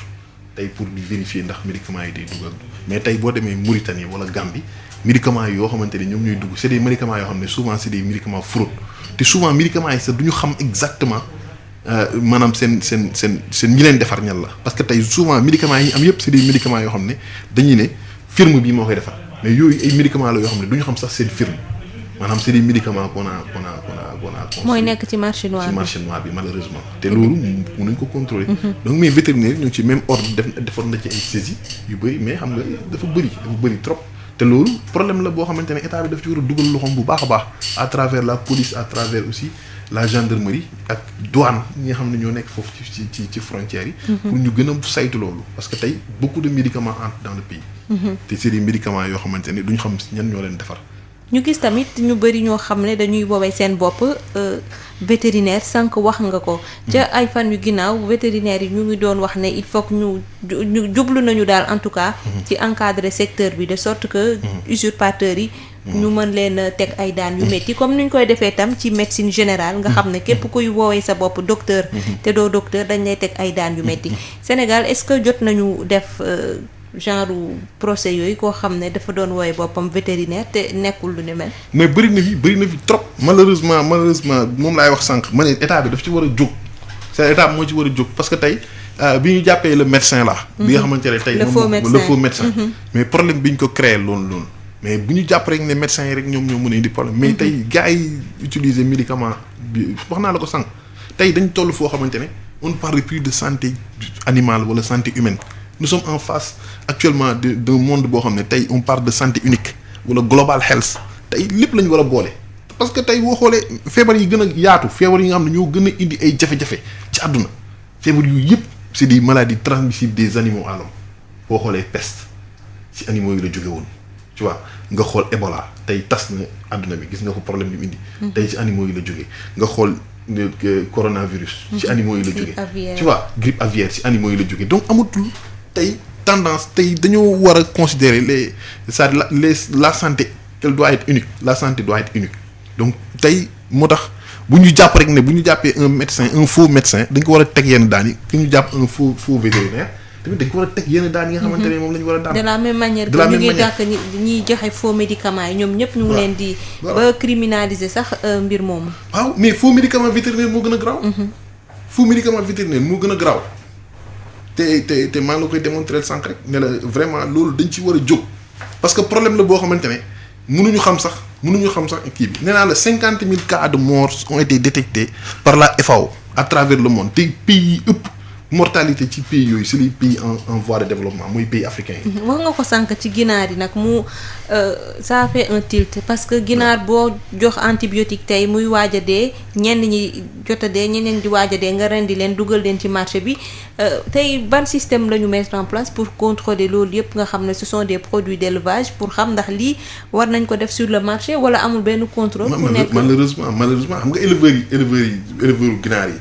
tey je pense que fu nekk ça pullule fu nekk xam nga boo xoolee industrie volaille. bi muy développé pratiquement c'est en 2005 bi nga xamante ne arrêté nañ mais peut-être grippe aviaire nga xamante ne grippe aviaire dugg si na commencé woon na di am ñu arrêté importation yi bi ñu arrêté importation yi si la industrie volaille commencé développé boo xoolee Sénégal pratiquement importé tuñu ginaar depuis 2005 ba léegi c'est vrai que bon actuellement il y a une pression accrue xam nga actuellement ci sa commerce international parce que commerce international dafa am droit libre circulation des biens et des libre circulation des biens maanaam tey bu fekkee sa marchandise baax na dafa war a circuler normalement mais chaque jour on trouve des excuses pour fexe ba nga xamante ne duñu mën a dugal ginaar yi c'est pour protéger nos éleveurs pour protéger tey aviculteurs yi fi nekk pour ñu mën a am seen élevage di mën di dundal parce que tey boo xoolee ginaar dem na ba nga xamante ne tey moo gën a yomb sax jën parce que 2500 nga am ginaar mais xëy na jën am na fenn fu ñu toll foo xamante ne doo ko mën a am mooy gën a cher donc tey ginaar bi c'est à la portée de tout le monde tey togg ginaar dafa nekk loo xamante ne sénégalais yi macha allah dañ ko bëgg bu baax a baax mais c'est un problème majeur il faut que tamit sénégalais yi jóg ci il faut que tey état bi jël ci ay mesures yoo xam ne dafa am solo ñun on fait que des sensibilisations mais c'est l'état qui doit accompagner xam nga waaw l'ordre ak yeneen gars yi pour ñu mën a xeex cette fléau. dafa xaw a doy waar daal. il faut que vraiment ñu jóg quoi pour mën a xeex fléau parce que fléau la bu mag fléau la bu mag. surtout industrie volaille moom ça cause énormément de problèmes. docteur ma mës a dégg tamit ñuy waxu stress ci xar yi stress mouton ndax mës naa dégg benn vétérinaire mu ne ñi jëlee xar yi takk leen yeew leen seen ñeenti tànk yëpp jëlee leen Dakar ba. beneen région par exemple ba Thiès wala Kaolack souvent mu toog rek xar bi mën na yegg rek de te pourtant stress moo koy kii su ma juumul loolu noonu la ko waxee ma bëggoon xam ndax exactement xar yi mën nañu stressé ndax tamit niñ leen di takkee noonu pendant une longue durée ndax mën na am impact ci seen développement ci seen santé. waaw am na yenn conditions yoo xam ne boo ko tegee mala aussi tamit mën nga ko indil jafe-jafe. kooku moom c'est tout à fait normal kooku lépp luy dund la c'est-à-dire am na yenn conditions yoo xam ne boo ko tegee. mën nga ko indil jafe-jafe loolu moom c'est tout à fait vérifié. waaw parce que lépp luy dund rek waroo ko teg yenn conditions yi soo ko tegee rek mën nga indi jafe-jafe. ci jamono ji nag ñu bëri nag xam nañ ne am seen kër yi amul place donc dañoo jëndoon seeni ay xar. bàyyi ko ci dara bi. donc xam nañ ne les 3 derniers jours là ñenn ñi dañuy bëgg a jël seen xar yóbbu seen kër xale yi ñoo koy laaj. donc xale yi dañuy nekk tout autour ku ci nekk di foo di joxe lii di joxe lële. xar yi ci biir kër yi naka lañ leen di toppatoowee naka lañ leen war a tegee foofu pour rappel rek une fois seen lekk nu muy demee seen entretien ak loolu yëpp lan la ñu war a def ak lu ñu warul def.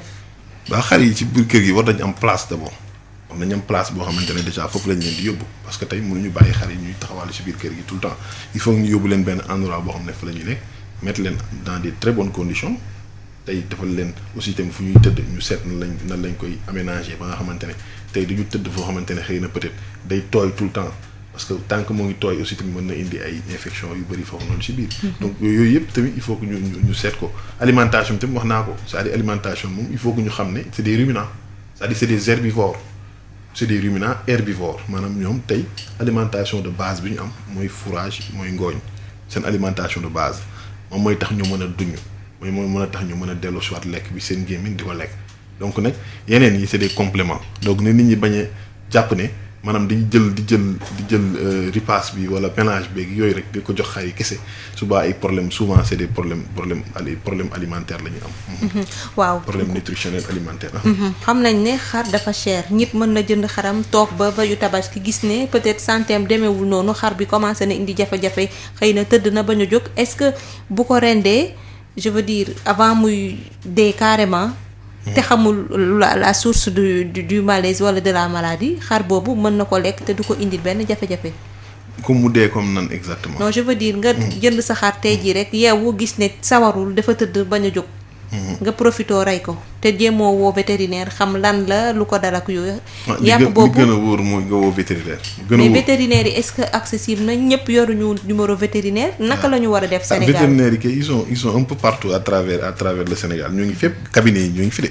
donc je pense que cabinet yi cher na tamit. non mais xam nga tamit boo jëndee xar mu cher je pense que tey war nga mën a tey parce que tey sa fekkoon bu fekkee da nga considérer sa par exemple boo considéré woon sa doom. bu feebaree. doone non dafa cher da nga koy jël yóbbu ko ci médecin bi mu fajal la ko donc tamit dañu war a considérer mala yi tamit xam ne ñoom aussi tamit dañu yor bakkan. mala yi dañuy dund comme ñun donc dañu yor bakkan te képp koo xam ne yor nga mala rek am nga responsabilité donc responsabilité boobu nga war a ci man souvent dama koy wax nit ñi tey bu fekkee sa doom doone non dafa cher da nga koy teg fii tey bu ko dara dalee da nga koy daw yóbbu hôpital. n'est-ce pas ak lu mu jar ak lu mu coûter. tey boo demee en Europe ñoom bu seen xaj feebaree wala seen kii dañuy daw xam nañ ne dem ci vétérinaire bi fajlu ko. dañuy feebar il faut que tamit nit ñi tamit am responsabilité boobu c'est-à-dire dañu war a xam ne xar yi dañuy dund ak ñoom ñun suñu responsabilité la ñu nekk waruñu tamit ne bon xar la que waruñ ko jox yenn traitement yi. donc nañu fexe di dem ci vétérinaire yi. moo gën aussi tamit ñuy rendi parce que boo rendee xar yi. fekk maladie bi ko dal maladie boo xam ne mën na la indil jafe-jafe. problème la donc il faut que tamit nga consulter ki nga xamante ne spécialiste la ci.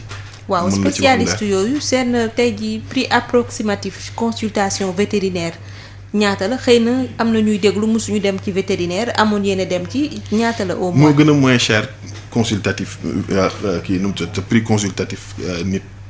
moo gën a moins cher cabinet vétérinaire. mais à peu près. bon ça dépend. ça varie mais ça dépend de l'individu ça dépend si li dal xar bi ça dépend aussi tamit si nit ki. nga xamante ne tey moom moo indi xar bi parce que tamit la médecine vétérinaire c'est une médecine sociale c'est-à-dire c'est une médecine sociale mooy maanaam tey en fonction de nit ki ni kii lu mu am parce que souvent suñu prof daan nañu ko wax la médecine vétérinaire doit être une médecine sociale c'est-à-dire en fonction de tey nit ki li mu am mën nga ko ci mën a jàppale ba nga xamante ne tey doo ko gaañ mais. mënuñu ko def une médecine boo xamante ne dafay nekk médecine boo xam ne dafa cher mënul cher ne nit ñi nañuy am habitude di dem ci vétérinaire yi parce que tey nit ñi xam nañ comprendre nañ dund bi nu mu mettee comprendre nañ aussi tamit problème yi nga xam ne moom ci dëkk bi mais du tee yóbbul sa xar ci vétérinaire moom dina ko saytu xool li ci war mu defal la ko bu fekkee tamit xam na ne yow mii góorgóorlu nga def ci tenir compte moom moo tax ma naan la médecine vétérinaire est une médecine sociale souvent on tient compte de beaucoup de choses en fonction de nit ki tey ki nga xamante ne tey benn Marie Rosalie la xëy na peut-être yor na oto am na xaalis donc su indee xaram duñ koy traité xëy na peut-être duñ ko traité benn góorgóor bu mel ne man peut-être yoruma dara. kon kay li gën a wóor mooy kuy dem rek jël taxi sol sa carax ak yooyu comme ça. en tout cas duñ lay taxé du cher. en tout cas c'est une médecine sociale. et puis gars yi ils sont conscients. xam nañ bu baax ni ñoom vraiment nit ku nekk boo ñëwee xam nañ sa bourse. xam nañ aussi tamit que ne kii war nañ ko jàppale. des fois tu fais nous arrive même de faire du social tey da ngay nekk si koñ nekk fa vétérinaire mais chaque jour que jëfee ñu indil la benn xar boo xam da ngay xool borom xam ne kii yorul lu mu ko fayee. mais pourtant on essaie de faire de telle sorte que même bu fekkee sax duñ ko fayee ko on se dit que bon on le fait de manière sociale. parce que ay mala lañ man yàgg naa di traité xar yoo xamante ne dama ko traité nii may ko nit ñi amul jafe-jafe. waaw mais li am solo mooy au moins nga dem seeti un spécialiste. moom mu xool xam exactement lan moo ko dal jëm da si jàppale. mais bu ko jëmee defal sa bopp rek musiba day am tey jii est-ce que vétérinaire yi am nañu numéro vert boo xam ne képp ci askan bi bu ci wootee rek dinañ la mën a orienter boole la ak vétérinaire bu fekkente ne yow loolu moom c'est une très bonne proposition te lu ñuy produire incha allah dinaa ko proposer. waaw dinaa ko proposer c'est une très bonne proposition mais loolu moom amaguñ ko wax dëgg yàlla mais dinaa ko proposer. peut-être mu nekk loo xamante ne xëy na dinañ ko mettre en place. parce que warul jafe loolu. waaw parce que bu amee mooy gën a yomb ci nit ñi que ngay laaj yi ndax yoroo numéro benn vétérinaire muy yàgg ak yooyu. dëgg la xam nga des fois ils sont pas accessibles ñu ngi liggéey ak yooyu. loolu am na solo waaw docteur émission bi mu ngi ci jeexantal bi. li ma lay bàyyi rek mooy nga waxaat ak éleveurs yi ñi nga xam ne ñu ngi yor seen xar yi seen kër yi. lu ñu war a moytu tey jii ba xar yi comme mort subite moo nekkoon suñu thème. nu ñuy def ba moytu ko surtout parce que xar cher na te def sa koppar yëpp ci xar xëy rek gis mu dee parce que défaut la ci yow peut-être entretien bi la li nga ko jox mu lekk la nan la ñu war a def daal ba moytu loolu ba ñëpp dund seen tabaski ci jàmm te seen poche du ko yëg torop. waaw xam nga li may ñaax éleveurs yi rek mooy ñu xam ne tabaski li ci des bëreetul instant yi daanaka mën naa ne bu ñuy wax ay 3-4 jours moo ci des te li des bëreetul te toll nañ foo xamante ne mënuñu ngandal xar yi bu ñu jéemee tamit utiliser ay xawma nu ñu koy waxee sax xawma ñay doomu ñay wala yeneen ak yeneen yooyu du ko jéem a def ci xar yi dañuy indil jafe-jafe seen xar rek indil jafe-jafe nit ñi nga xam ne ñoo koy consommer te et puis tamit ñu bañ a gaver xar yi parce que souvent ngay gis dañuy gaver xar yi pour jéem ko jox poids pour nit ñi ñëw ko jënd donc yow mi ko def loolu sax mën na tax ba xar bi am problème mu fër indigestion te su boobaa mën na ko indil ay jafe-jafe donc nañu xam ne période bi ngandal xar xaju fi nañu jéem a respecter alimentation bi nga xam ne moom lañ leen wax mooy alimentation de base ngooñ bi wala ripaas am na ci xar yoo xam ne sax xamuñu ñoom ay ripaas ak yooyu. donc ci àll bi lañ leen jëlee indi leen fii donc ñoom boo leen bëggee forcer yenn aliments yi nga xamante ne moom la ñuy jox xar yi nekk fii te ñu xam ko subaa da nga leen di gaañ donc daal éleveurs yi nañu gën a def ndànk beneen bi tamit mooy ñu gën a góorgóorlu ci mbas mi ñu gën a moytu parce que feebar bi mu ngi ci dëkk bi bu baax a baax te coronavirus ku ne xam na ne virus bi dafay des ci biti te des bi def ci biti nit mën na ñëw jël ko yóbbu ko këram te tey ñëpp dañuy daje ci daral yi te daje bi ñuy daje ci daral bi xamuñu kan mooy kan donc ku nekk na jël ay mesures barrière am maanaam booy dem nga sol masque soo amee sa gel hydroalcoolique bu fekkee sax foofu amu fa yóbbaaleel sa gel bu ndaw au moins boo demee nga raxas nga saa yi soo demee nga utiliser ko pour sa loxo pour boo jëndee xar ba pare nga utiliser waat ko. te boo yóbboo xar bi sa kër nga sang ko ba mu set parce que tamit saabu bi eau de javel bi nañ koy utiliser pour rey doomu jàngoro bi donc fekkee nag xar yi dañ nekk ci kër yi aussi da nga leen di yóbbu sa kër boo leen yóbbu désinfecter liens yi xam ne fa la ñuy nekk parce que lieu bi ñu nekk mën nañ fa bàyyi tamit doomu jàngoro bi parce que mën na jaar ci karaw gi donc yooyu yëpp c'est des choses yoo xam ne nit ñi ñoo war a conscient de ça ñu xam ne feebar bi daf fi nekk que actuellement période bi ñu doon dund xëy na 2 ans 3 ans dundatuñ ko parce que tey ñoo ngi ci dëkk boo xamante ne feebar bi daf fi nekk di gën a law. tey nous sommes à peu près à 200 morts presque soreetuñ ko daanaka xam nga loolu kon doy na waar ñu ngi dugg presque 10 000 cas donc loolu moo lay war ne la kon problème bu bëri mu ngi fi donc vraiment ñu ngi ñaax ñëpp ñu gën a góorgóorlu te gën a xam ne aussi tamit jamono ji moom jamono boo xamante ne jamono yu moytu la ku nekk ci ñun rek na gën a moytu beneen bi nag li ci des mooy mënuma fi jóge te nuyuwuma sama waa localité. waa Kër Mbaye Fall donc maa ngi leen di nuyu bu baax a baax di nuyu également la communauté Mbao yëpp di nuyu également suñu mouvement bi ñu fa mettre en place muy le mouvement Matal te je pense que ñëwoon naa fi ci émission yi passé waxtaan ci. mu nekk mouvement boo xam ne c'est un mouvement social citoyen qui œuvre pour la bonne marche de la localité de Kër Mbaye Fall depuis boobu ñoo ngi siy def ay jéego yu bëri macha allah donc di leen nuyu bu baax di leen wax ne nañu gën a jàpp rek. yàlla baax na parce que nit moom bu nekkee ci yoon xëy na day metti parce que tamit yombul donc on fait des actions par nos propres moyens di jàppale askan wi Kër Mbaye Fall surtout jamono ji nga xam dañu nekk ci jamono yu mbënd. suñu localité bi dafa metti trop parce que localité bi dafa inondable instant yi boo xoolee inondation yu bëri na fa trop ñu ngi ñaax état bi mu ñëw jàppale ñu ci loolu. chercher nañ ay motopompes actuellement pour accompagner la population mais c'est pas des moyens yoo xamante ne c'est des moyens yoo xamante ne c'est provisoire.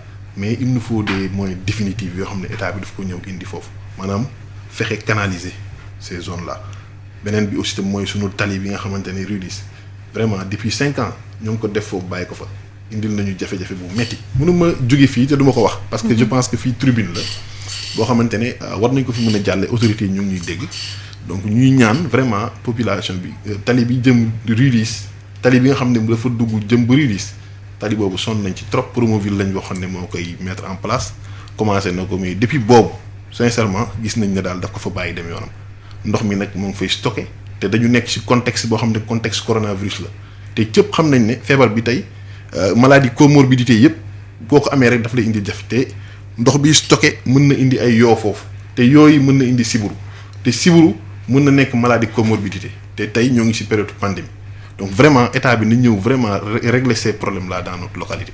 loolu daal c'est un cri de cœur que je voulais vraiment donner à l'état ak ñi nga xamante ne ñoom ñooy responsable loolu pour ñu ñëw régler ñu ces problèmes ak Kër Mbaye Fall. jërëjëf docteur Alioune Badara Kane Diouf may jaajëfal auditeurs yi di leen jox dig daje talaata bi di ñëw bu neexee yàlla.